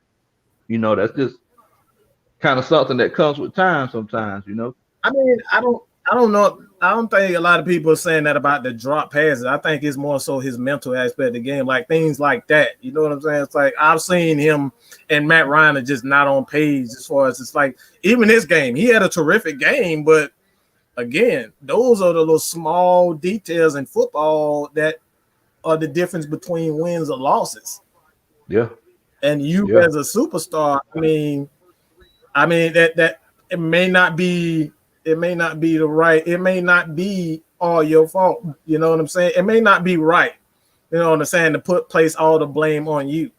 But you as a player, you have to at the very least understand what your assignment. And I've seen him several times. Matt Ryan, after a play, I've seen him coaching Calvin Ridley up. And these are the things that I'm talking about, not just one particular act. Like this has been going on all year. So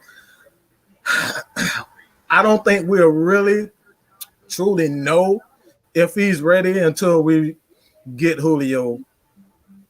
And based on what we've seen just this year, his moments to shine, to be that, you mean the game in Green Bay where that was his to shine, he didn't play up to it. These are the moments. These are your moments. You know what I'm saying? Like these are your moments. So it's like again, man.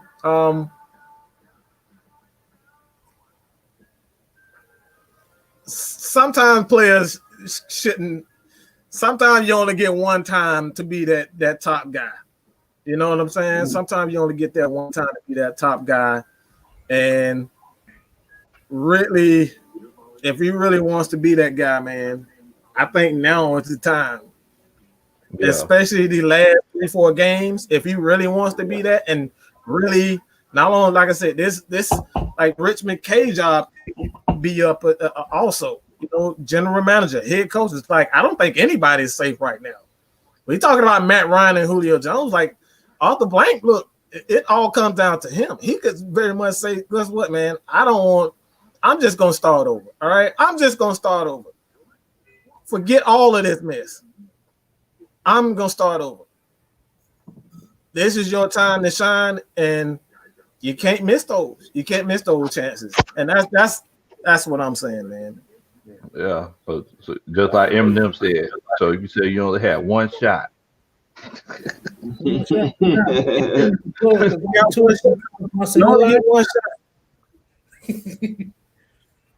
only get one shot. I don't think you get too many shots to be the number one guy. You know what I'm saying? Especially, I haven't seen it. I don't. Let me know what you guys think, Terry, Tonio. Let me know what you think, man. Because, like I said, I haven't seen. He is a very good player. I'm not saying he's not a good player. I haven't seen that one game from Calvin Ridley that say, you know what, man, he's going to take Roddy White's place. He's going to take Julio Jones' spot. Like, have he had that one game for you guys to say, okay, this is it. This is your shot. I'm giving you the keys to this offense. Me being a Alabama fan is going to hurt me to the heart, but I'm going to have to say no. Like, it hadn't been that one, like, statement game, like, by himself. Like for instance, Roddy White was already the guy, but he had that one statement game when T.O. and Ocho Cinco came down to Atlanta and thought they was going to just do everything. And Roddy White said, hold up, I'm here. Right. That's what we need from Calvin Ridley. So no, we haven't seen it yet. Could we? Yes, but no, I don't think we've seen it yet. What you think, Coach or Top? I mean, so how many games has Calvin really had without Julio playing? So I know he's had what, like 2 games this year, if I'm not mistaken. And before that, I don't remember how many we've seen.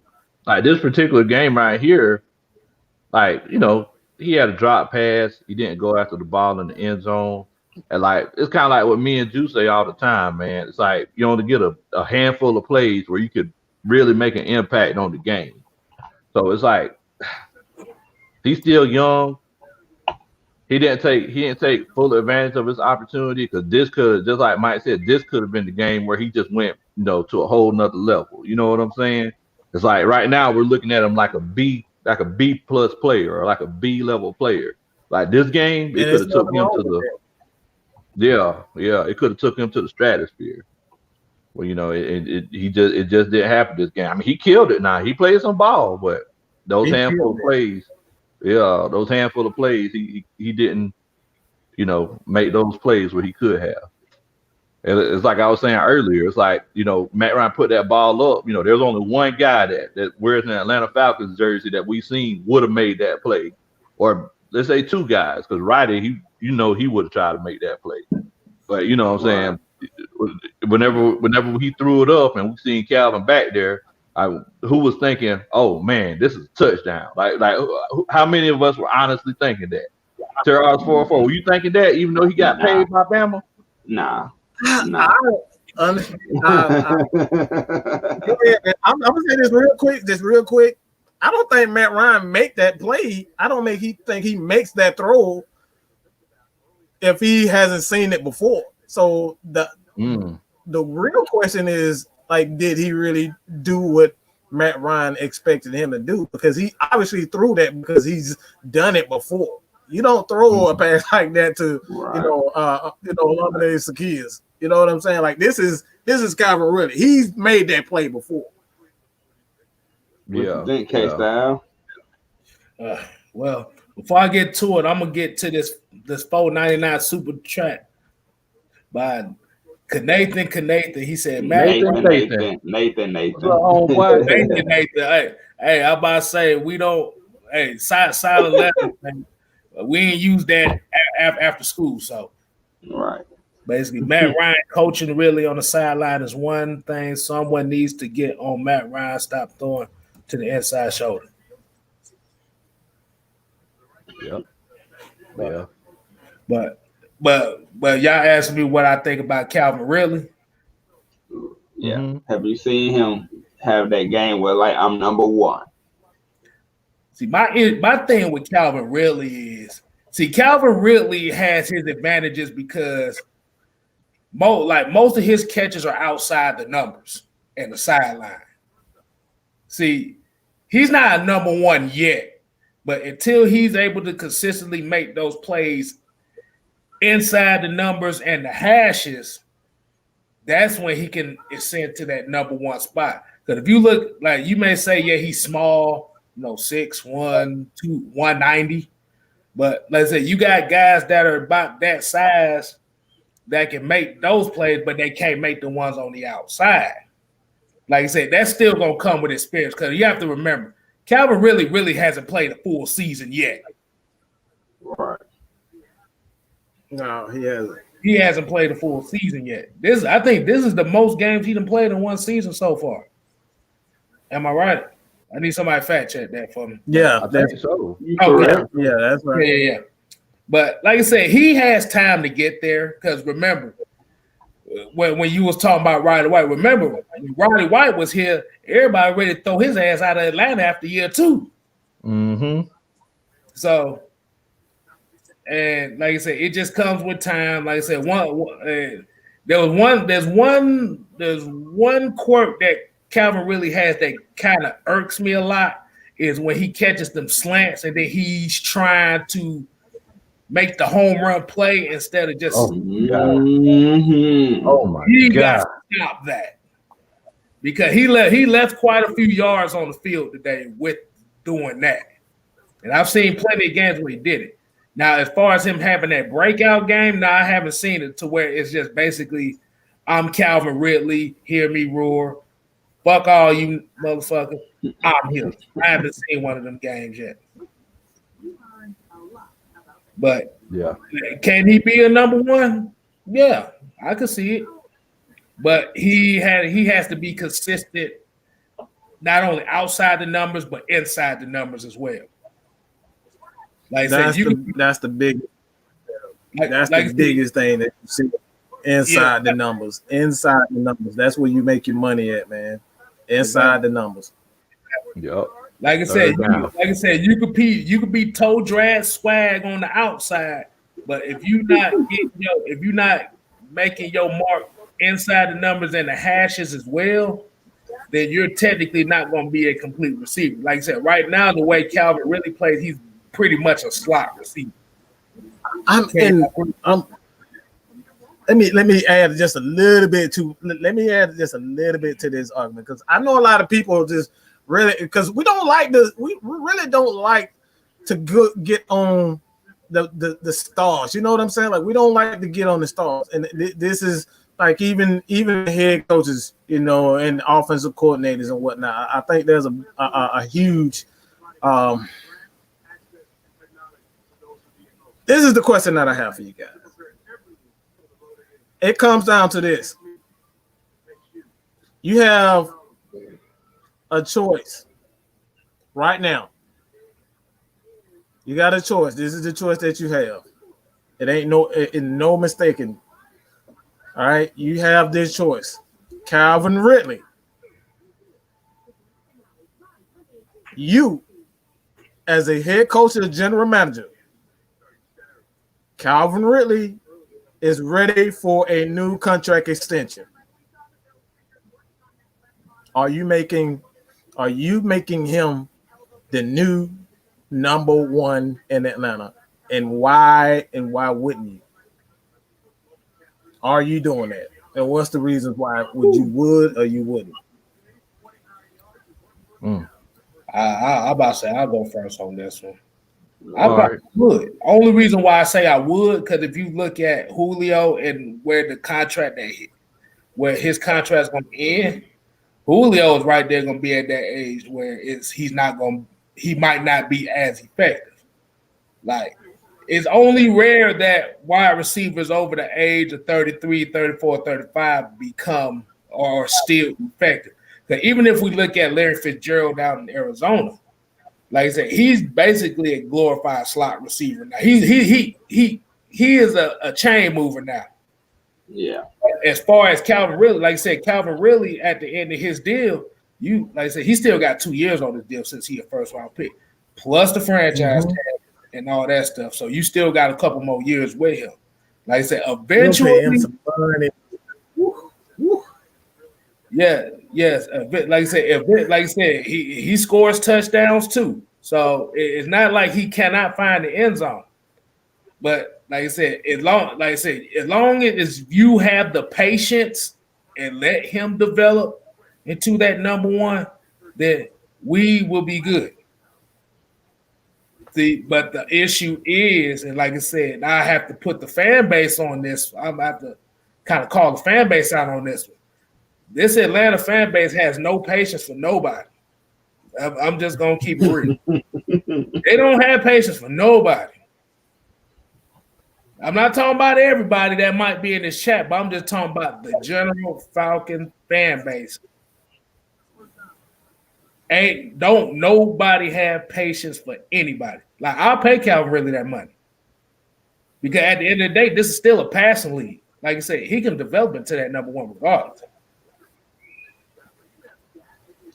And I think I'll pay it as well, because first of all, he is learning up under Julio, so hopefully with more time until Julio decide that, you know, he want to go or it's it for him. I think Calvin really just need to learn everything that he can under Ridley and, you know, try to apply the best of his ability. So I would, and then per se, like say if Julio was to retire, Calvin really gone.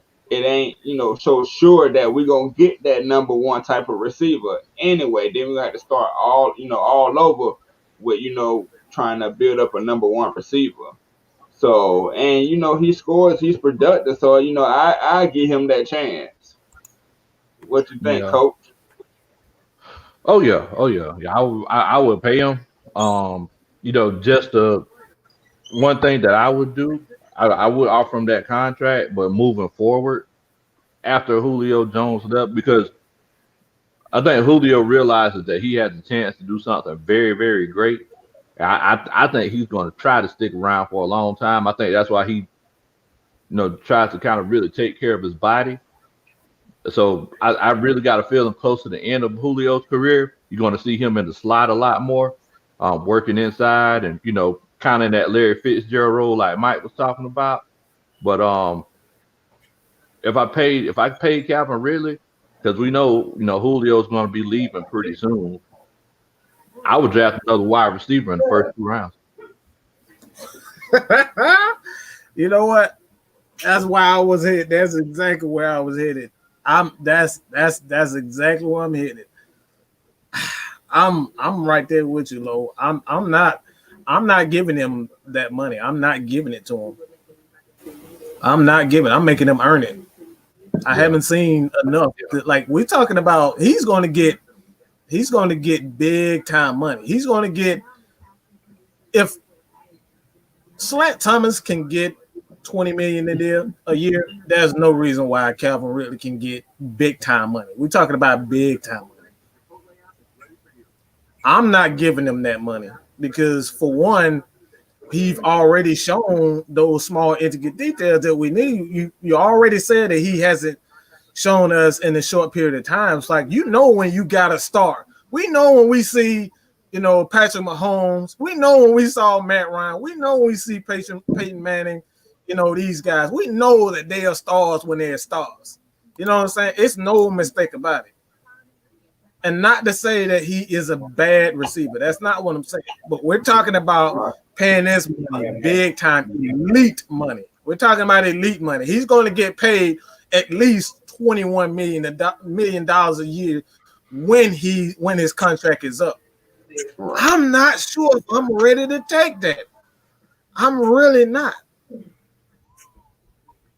I'm drafting another receiver and put that little, if that receiver in the next 2 years, within 2 years, don't show me enough, then I give it to him. But I can't, man.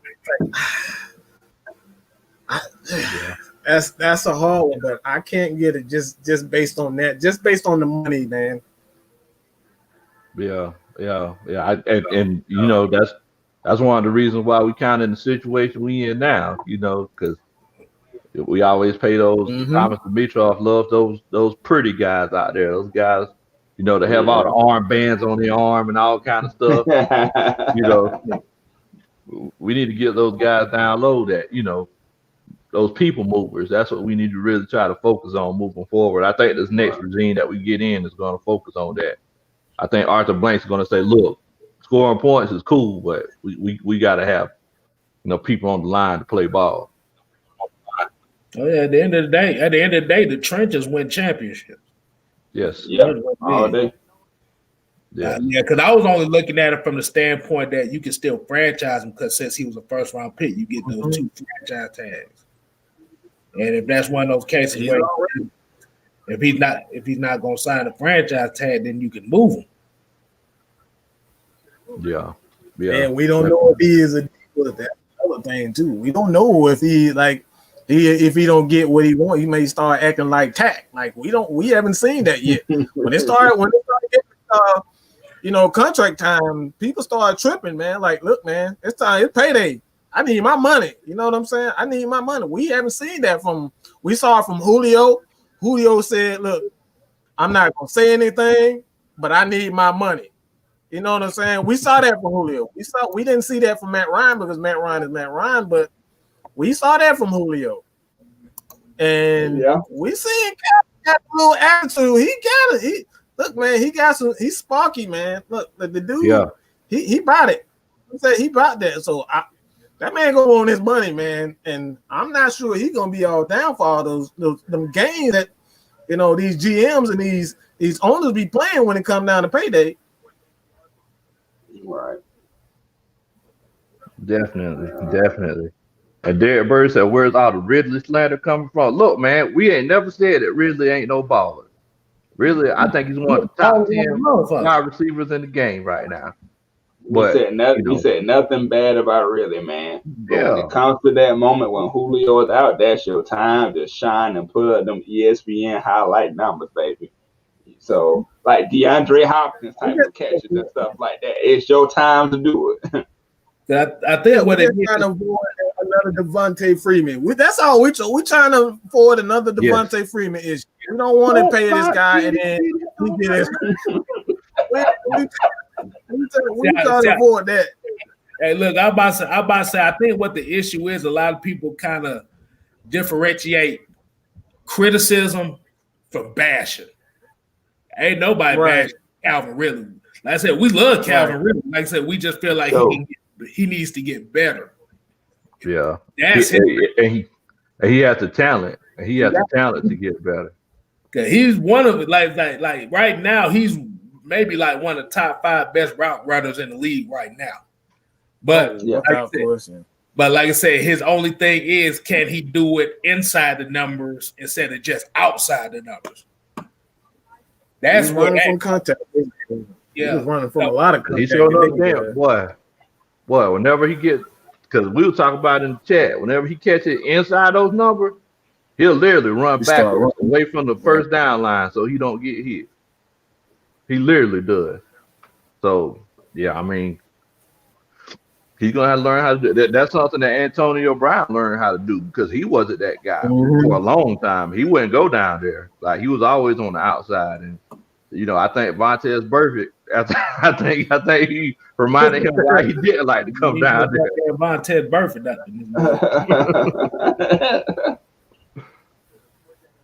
Well, yeah. Hey, I'm about to say, I want to also kind of pull up something right quick so I can show them these numbers right quick. Let me see. Just let me know if I'm doing this thing right here. Okay, so this is Matt Ryan. Okay, remember I said overthecap.com. Okay, I'll let y'all see the website. So if we look at Matt Ryan, and this is all his money right here. Now, you cut him. Okay, so next year will be the 2021 season, right? Yeah. Hey, can y'all see this? I could barely see it. Hold on, let me. Can you see it now? Oh yeah. Yeah. So we're looking at the 2021 season. That's next season, right? Next season. Mm-hmm. All right. So look at his base salary, prorated bonus, and look at his guaranteed salary. Now, this is what happens if you cut him next season. Whew. Look at that. They ain't doing that. They might try to trade him so they can try to move that money with him. That's the only bet they have. We got some trade. Oh, this is the money. That money goes. It doesn't matter. He's not on the roster. That's guaranteed. That's guaranteed money. So that stays. Yeah. Even if you try to trade him, that still goes against. Yeah. So I'm just pulling up the trade numbers right here. These are the trade numbers right here. And all right. So 2021 next season. These are his numbers right here. That's the dead cap, and this is how much you're gonna save on the cap. So basically, you're going to be getting rid of. You're gonna be minus 41 million on that if you trade him. That's pre-June. Now, if you do it post-June, like I said, you might have a better shot. See, but the only issue is who are you going to trade him to? Who are you going to trade to? Who's going to want to take that? Because they got to take on that contract. They got to take on the contract. That's the thing. Exactly. Not a lot of teams have that money, and that's the difficult part. Like only one team that really has a legitimate shot, and that's the Jets. The Jets, the only team that really has an opportunity like to take on that money. Maybe the Cowboys, but I doubt the Cowboys. Oh no, San Fran, Denver, yeah, Denver can take on that. But I'm not sure if Shanahan is gonna want to take on that. Like maybe he does if he's trying to get rehash some things. That's still going to be difficult because they have to pay their defenders. Like their defensive guys, they're coming. Look, they gonna look for their money, man. They're not gonna become paying for free. Especially Nick Bosa. Nick Bosa ain't gonna want to hear that. He's not gonna want to hear that. Wait next year. He don't want to hear that, man. Right. So like I say, it's basically one of those things where we're saying like, okay, if you want to trade him, like I said, that's fine, but that's going to be one of the repercussions if you do it, because that's going to be a lot of money that you're going to not only owe him at the end of it, you got to pay him for the remaining of the contract, which kind of puts you behind because the dead cap counts against the cap. And with the cap that might go down next year, ooh, that's going to be an ugly proposition. But like I said, you have to definitely find somebody that's going to be willing to not only take that contract. You have to, in order for another team to take on that contract, the Falcons will have to literally give up draft picks. So would you? So like I said, so that first round pick that everybody want Trey Lance in there for, if you want to trade Matt Ryan or somewhere else, and you want them to take that contract, you have to give up that first round pick because that's how fucking what was it? Houston with Brock Osweiler did. I don't know if y'all remember that. Yeah. They had that bad contract. Yeah, they did. Sign the trade. Yeah, and they had to offer like a first or a second round pick for him. Yeah. Just so they can take it. So like I said, it's not as easy as just trading him. Like I said, you have to have some kind of capital. Mm-hmm. So It's gonna be tough. But the thing is, though, is that what I've been saying is because look, it's not like Matt Ryan and Julio Jones haven't been performing. right. Like we've been saying the whole season, like they just been put in bad situations. So if I was a coach and I was coming in, especially if I was a young coach, I would look at it. I say, well, look, these guys, they have 2 or 3 years left in them. If we protect them, why don't I just take this team over and just build on the things that we need to build on? Like, do we really need to blow it up? Because look, Chucky himself said it. He said, look, this is the best 4-8 team I ever seen. I never seen a 4-8 team this good before. Like, it's not like these guys aren't performing. They just lost every way possible. Like Terror Artist 404 said, any way that we could lose, we've been finding that way to do it. I literally feel like we're going looking at almanacs saying, oh, I've never seen nobody lose this way. All right, guys, we got a new way to lose this week. So it's not like we're getting blown out. It's not like we're not moving the ball. It's not like we're just not showing up. We just had some bad leadership. So if I was a new coach coming in, I'm just gonna come in and be the stepdaddy. Ready-made team, bro. I ain't gotta do no work. I got everybody in place. I got a veteran quarterback. I literally have one of the best offensive personnel groups in the NFL. We just gotta clean up a couple of things and we're good to go. But that comes down to the question I asked the people earlier. I was like, so based on the quarterbacks y'all will want to come here in Atlanta, so who is going to be the offensive coordinator that y'all want to see? Because at the end of the day, it don't matter who you draft at quarterback. If the system doesn't fit the quarterback, it don't matter. I'm about to say, look at Chicago. They thought Mitchell Trubisky was the best quarterback in that draft. Look at that Chicago fan base now. They sick to their stomach right now. They stuck with 2 quarterbacks making over $15 million. Exactly. You asked that question though about what offensive coordinator I want to play the Matt Ryan strengths. I want this guy right here, Gary Kubiak.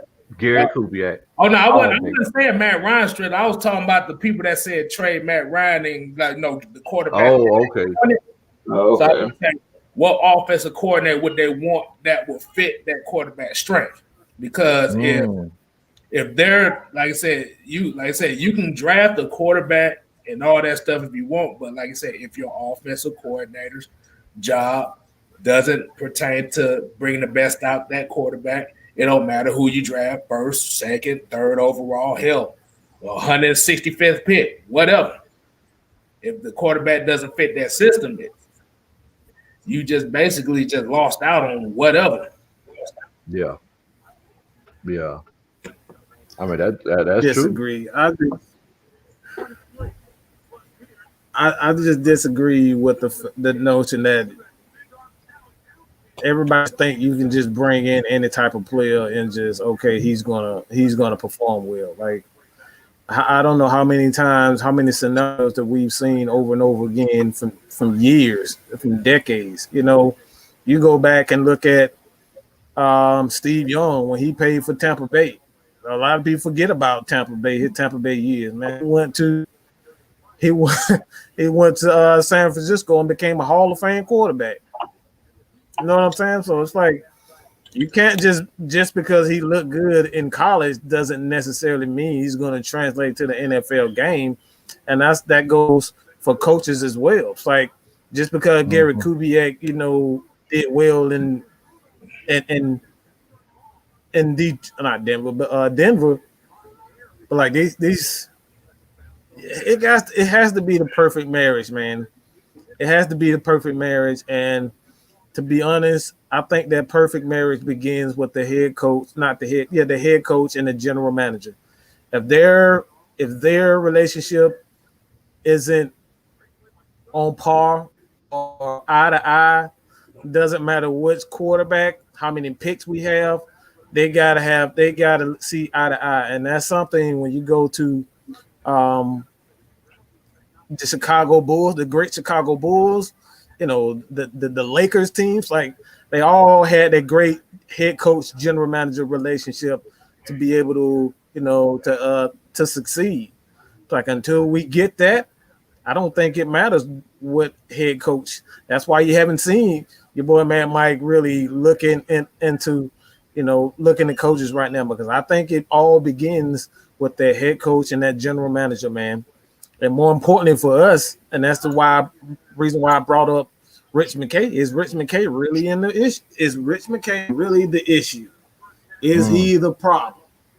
We really got to look at that seriously. We really got to look at that hard, deep into that.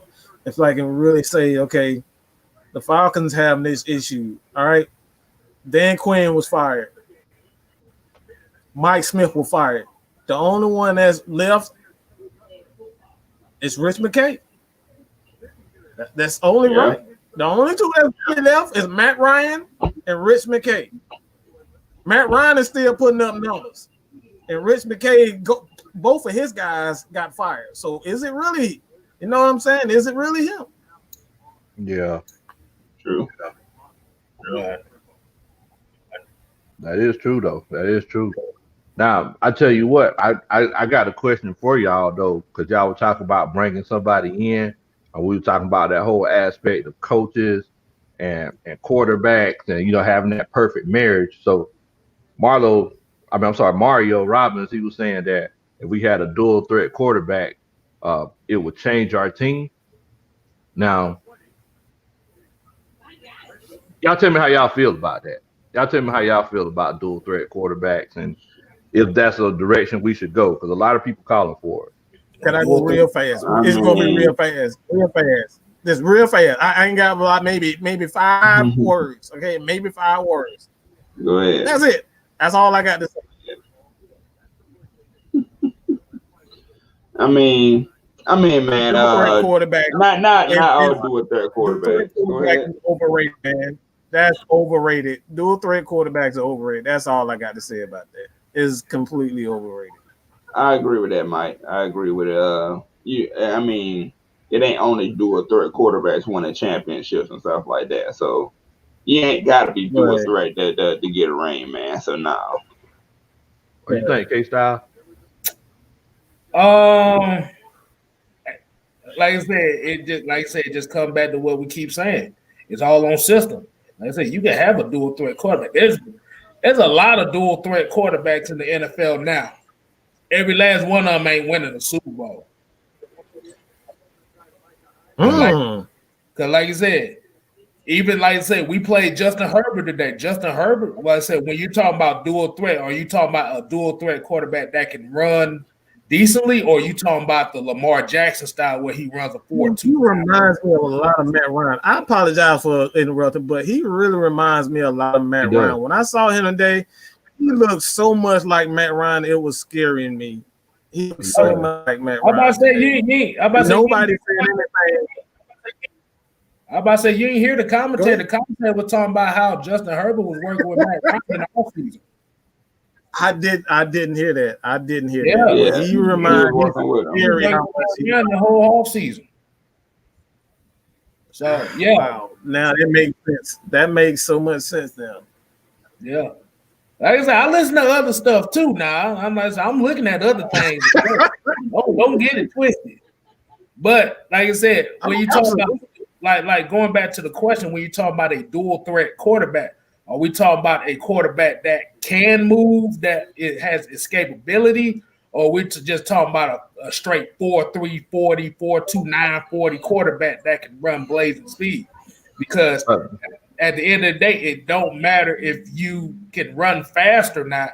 If you can't hit all 9 routes completely, consistently, and on time, you're not going to be successful in this league no matter what. Because if we look at it right now, if you're just going off a straight mobile quarterback, let's see. You got Joe Burrow that just got hurt because he can run. Herbert, we just played, he can run. Lamar Jackson, he's not playing well right now. Josh Allen is playing pretty well right now. Let me see, that's one. Russell Wilson. You're talking about the little bum in Chicago. The bum in Chicago. That bum in Chicago. He's a dual threat quarterback too, but he ain't playing well. So right now, we only see one that's playing well right now with Josh Allen. Russell chooses not to run because, like I said, it's not conducive to his. He's trying to prolong his career. Right. Kyler's kind of come back to earth a little bit. Kyler ain't playing well right now because everybody done figured him out. Like I said, you have to win within the pocket. Like I said, you can run all day, but if you don't win within the pocket, like I said, that's where most of your protection is going to be at. Like I said, you might get blasted in the pocket sometimes, but you're going to get hurt more outside the pocket than you do inside. Yeah. I'm about to say a mobile quarterback is good. It looks good on paper. It looks good for tickets.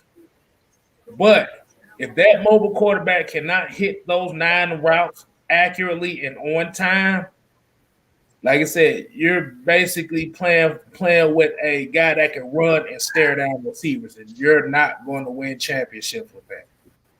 Yeah. Let me ask this question. Has anybody heard of Sammy Ball?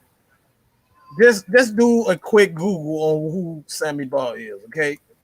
Everybody just do a quick Google about Sammy Ball. All right. I just want to know if anybody knows who that guy is.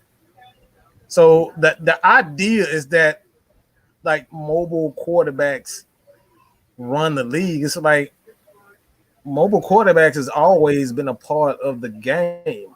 That has never changed. Like having that ability to run that quarterback is just an extension of who you are as a player.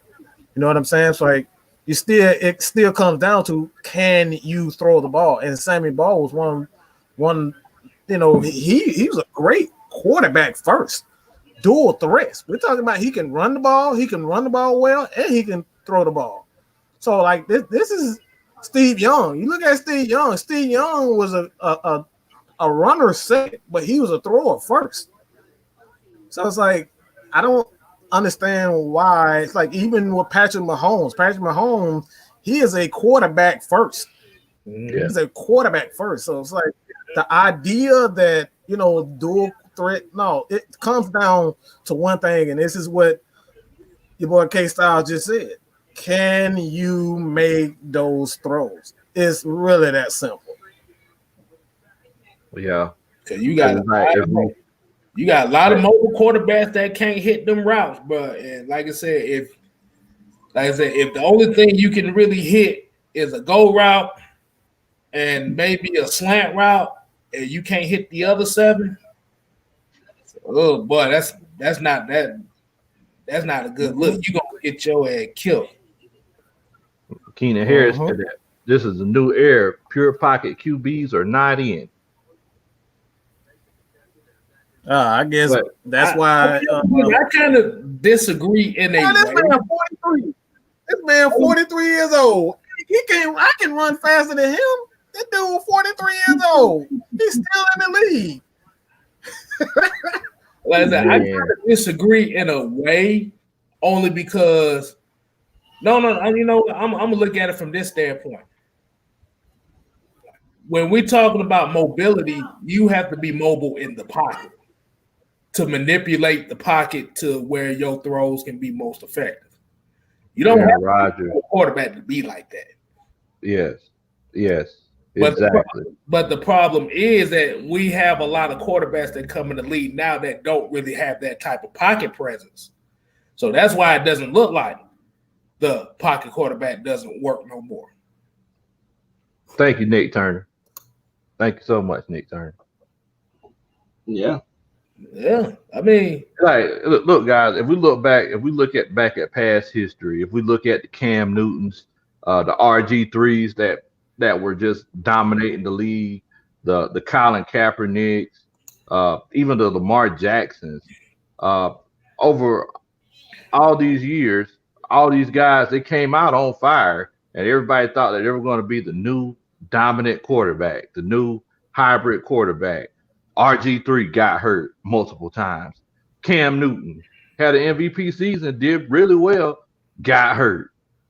Colin Kaepernick fell back down to earth like an asteroid. You forgot to name their favorite person in here, Mike Vick. what did he have to do besides be entertainment? Hey. I mean, they got your proof right there. We had one. Yeah. We had the original. Randall Cunningham. Randall Cunningham, they figured him out, and he had to take a break from football and come back. Exactly. And he changed his game up. Yeah. He changed his game up completely. They figured him out. So it's like, they found out Michael Vick really couldn't throw all 9 routes. He could throw that bomb downfield.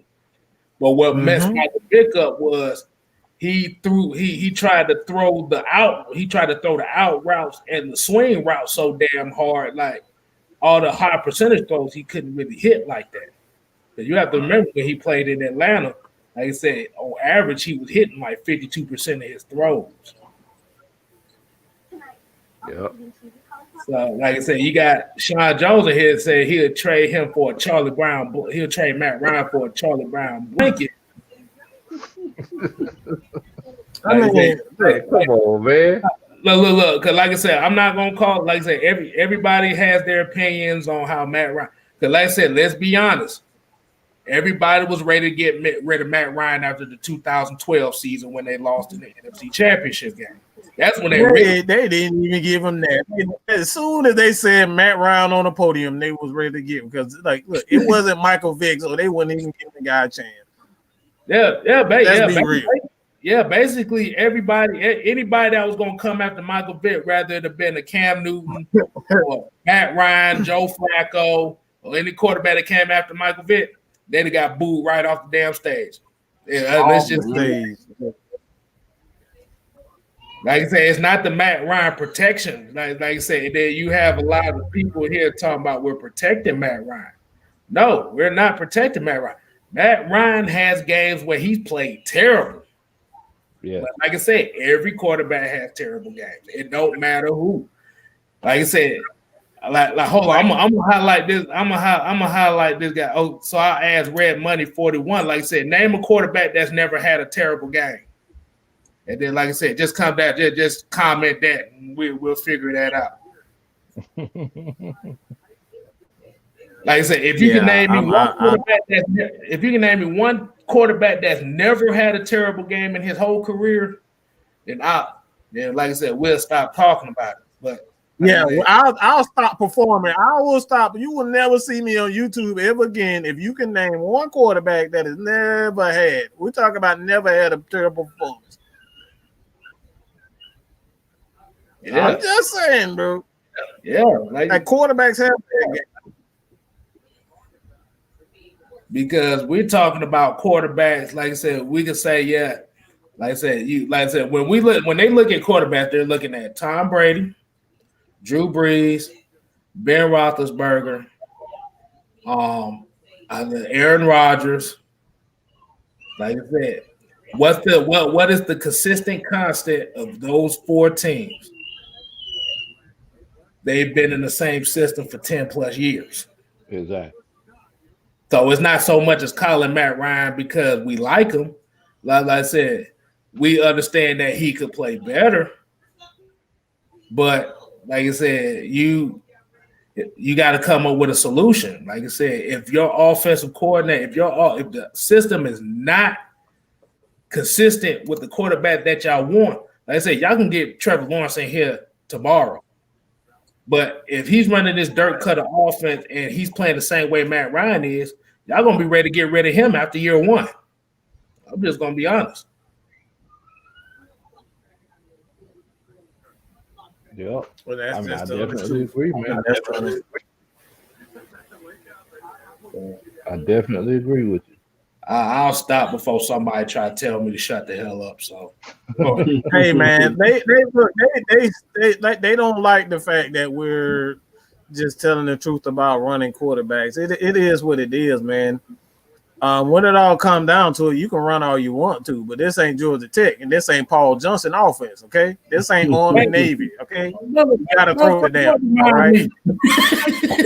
Don't remind me of that shit. Just case Styles of Georgia Tech, y'all. God damn it, man. I was trying to get rid of them damn 1925 damn offenses we was running for damn 10 years in a row. Like I'm just saying, man. I'm just saying. This is not that's not how it works. Okay, you gotta throw the ball. All right.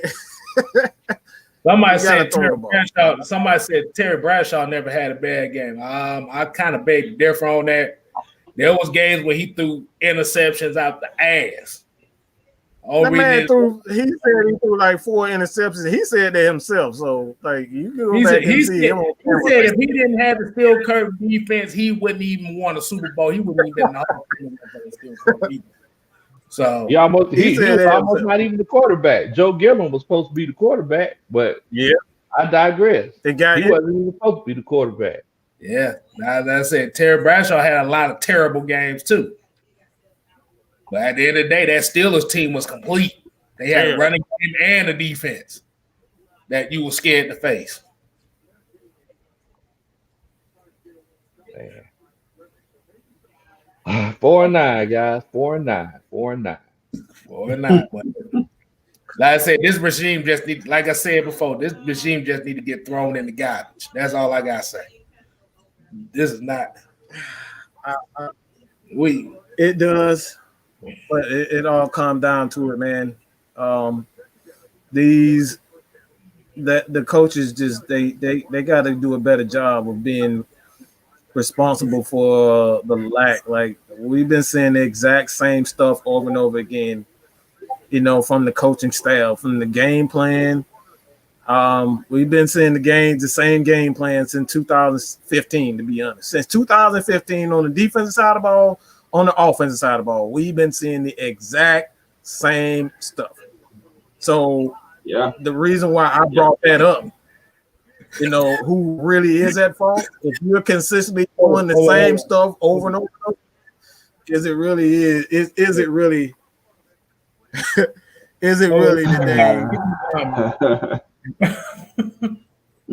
I never had it. Nathan said I never had a terrible game on Madden. Nathan, stop it, bro. We've all had terrible games on Madden, bro. We've all had that one. That's a goddamn lie. That is a lie. I had terrible games all. You play all man if you want to. Play all man if you want. Play all man. You might well go ahead and just throw that control out the window. Man. And I'm the Madden guy here, but I've had some games too. Exactly. But the thing is, you gotta have them terrible games to get better. I love them at the end, like hours after. I'd be like, okay, now that I got my butt whooped, now I can learn from this. Man. Hold on, wait a minute. You see Charles Coleman said Jalen Hurts. I'm about to say Jalen Hurts he ain't had enough games to be considered in the damn conversation. Shout out Jalen Hurts, man. Shout out that boy Jalen Hurts going out there. He doing his thing though. He halfway built by Bama. That's what I say. Man, look, y'all might need to start calling Coach Big Love Country Quantum Leap or the Time Traveler, because I put a post on my channel predicting that Jalen Hurts and the Philadelphia Eagles were going to beat the Saints. So y'all make sure that y'all go check that out on my channel at Big Low Country Sport. But I predicted it. I called it from the jump, and it happened. So hey, look, I still love you. Hey, look, Peter Vincent told Nathan dude was playing on rookie. Thank you. He had been playing on rookie and on what is it? Arcade mode. There you go. You got different modes that you can play on different levels. So he had to be playing on rookie on arcade mode. He couldn't be on Madden and playing competitive. Okay, yeah. Keenan Harris said, I'm not saying get a mobile quarterback like Lamar Jackson, but I'm saying we need to find someone like Deshaun Watson. That's kind of technically the same guy. Trying to recreate. Why we always got to recreate quarterbacks like this possible? Have y'all not seen him lately? Right now, y'all seen him lately? Broke in today. It was a rough way. It was a rough go for him today. Hold on. I want you to read this kind. Rob Band said, I trade Matt Ryan for a Chick-fil-A sandwich on Sunday at the Dome. What the shit? I'm hungry as hell. I'll trade that motherfucker. All right. Yeah, you mean? All right, Rob. Y'all crazy. Hey, yeah, like I said, y'all make sure y'all make these comments funny too, because goddamn, like I said, we want y'all to still be interactive in this thing. No matter what, like I said, everybody's opinion matters around here. You seen the beginning of the show where we disagreed on some things, but at the end, that's what we do. We agree to do, man, and we disagree. We family, man. Families disagree about stuff, and you know, you get a whole bunch of alpha males in the room. Y'all done been to the barbershop. Y'all been to the barbershop when Uncle Johnny saying that Michael Jordan the best basketball player of all time, and then you got the other old cat over there talking about Bill Russell is the best basketball player ever. They say, you know, Uncle Johnny stand up like, what? Who you saying that to? You know better than that, Johnny. Y'all always, I swear, everybody always want to label somebody great. Like, everybody a generational talent. Everybody's a great. Like, everybody gonna be great just because they're in college, playing well in college. Y'all want to label them Trevor Lawrence? He's already into the Hall of Fame already, according to y'all. We appreciate it, Keenan here. We appreciate that, man. It's all love at the end of the day. Appreciate it, bro. Bro, look, hold on. Mario, let me tell you something. I'm always on my shit. The reason why I'm always on my shit because I did not lie. I'm always on my shit. Dirt Cutter, if anybody can show me that during that game, all right, we're talking about the second half of the game where the running game was going well. This is specifically what I'm talking about.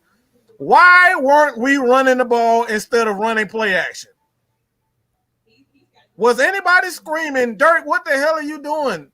What the hell are you doing, Dirk? Run the ball, run the ball, run the ball. Why are you running play action?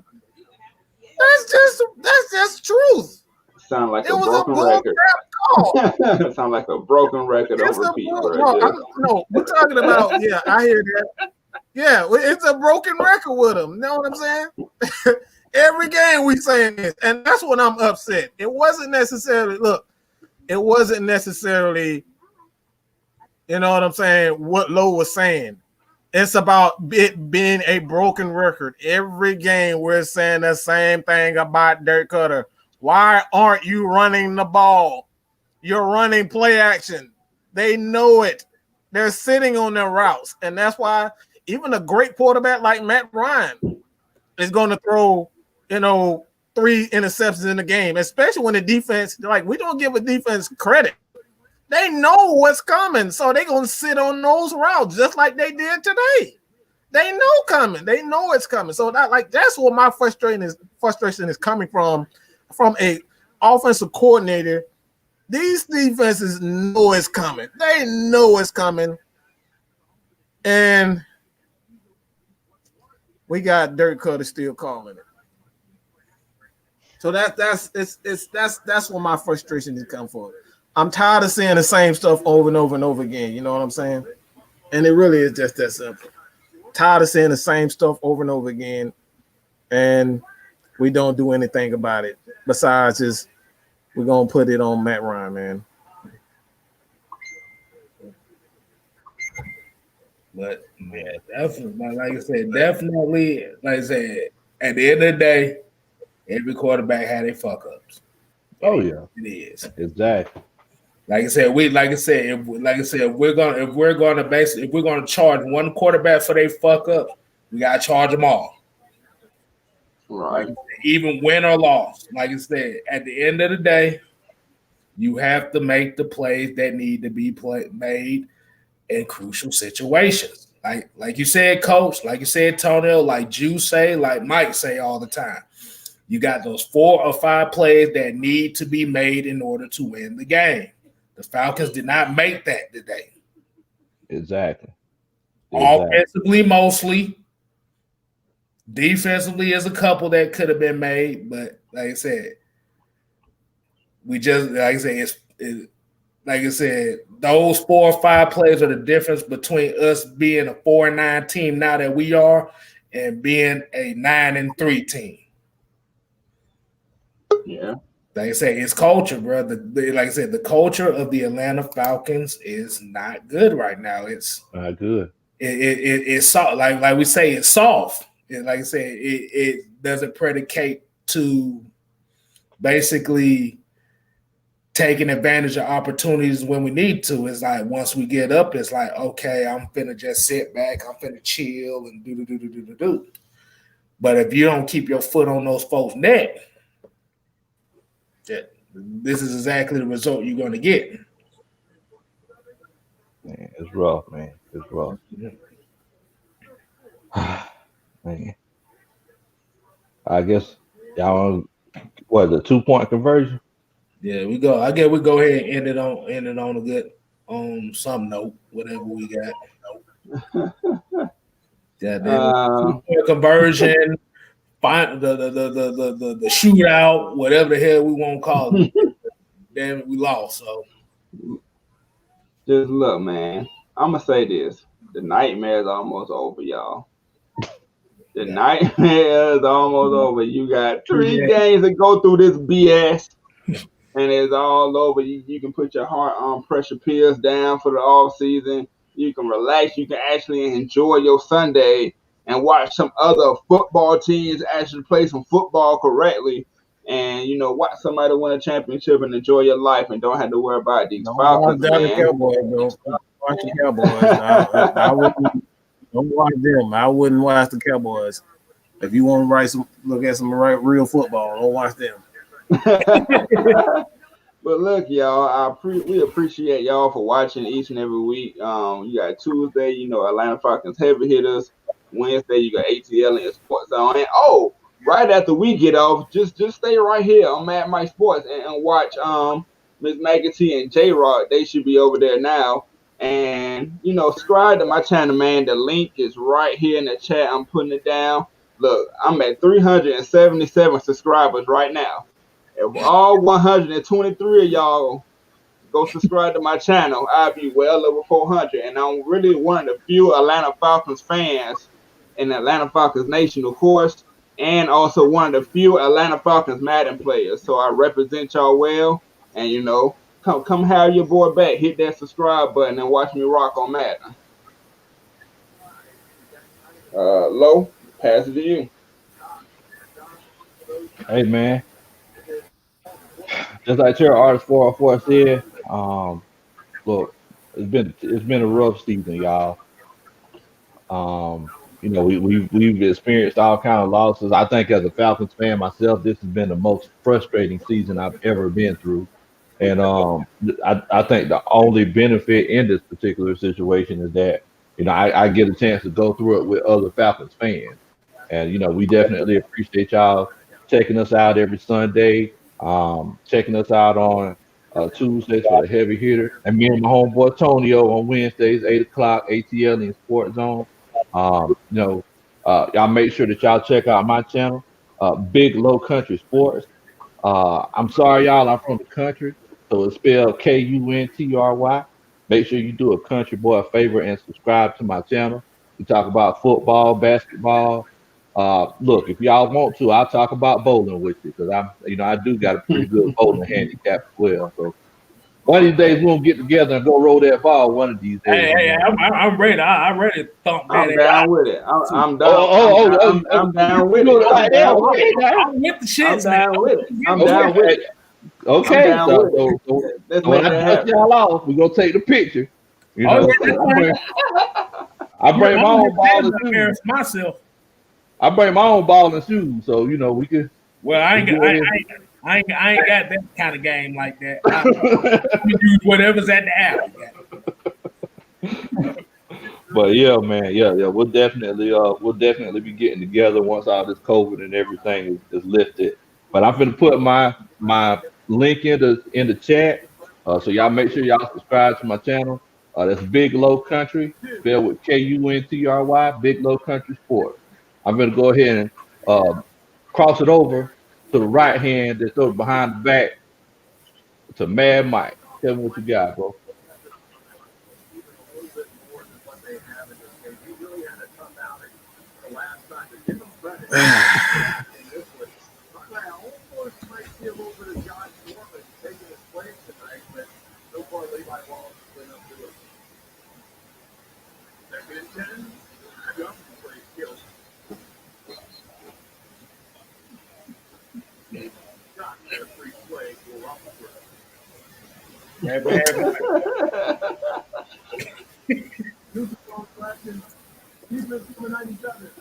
You got it.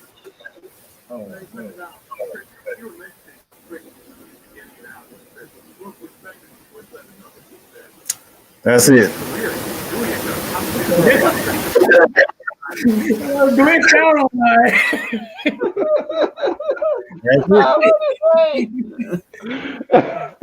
That's it. Hey, basically what he's saying is he's speechless. There ain't nothing more that can be said. Well, so I guess I'll go ahead and I'll take his bounce pass. I'm going to. But like I said, at the end of the day, we appreciate everybody tuning in tonight. Like I said, you make sure you follow your boy Just K Styles, all platforms, wherever you find me at. Hey, like I said, be on the lookout. I might do something tomorrow. I know a lot of people in here showed some love from the last time, so I might do it again. Y'all don't show me no love, I might just not do it no more. But at the end of the day. Like I said, we just having fun doing this. Like I said, we lost today. It is what it is. We lost it in another way. This should be going on the Guinness Book of World Records for most ways to lose a football game. But at the end of the day, like I said, we still on here. We talking to y'all. We venting in this thing because this is therapy for all of us right now. I know it's therapy for me. I'll tell you that much. Do you see these cans? This game made me go through these in the last 15 minutes.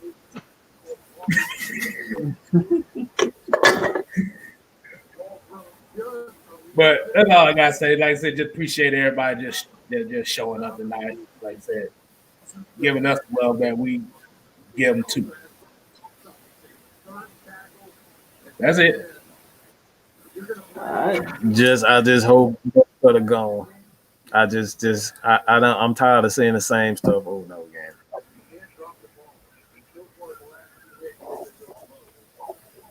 Oh yeah, that's right. Yeah, those 3 cans plus what's in here. So, I ain't saying nothing. Somebody said something. I had to say that. So. It's rough. And we out. But we're gonna be here next week though. Y'all already know. We ain't stopping. Oh, ain't nothing stopping. Be here. Hey, off season, we doing nothing but compilations of fuck ups and everything. So everything's going down. I appreciate you too, homie. Like I said, we got love for everybody. All right, people. We out here. Deuces. Oh yeah. Peace up. A-Town down, goddamn.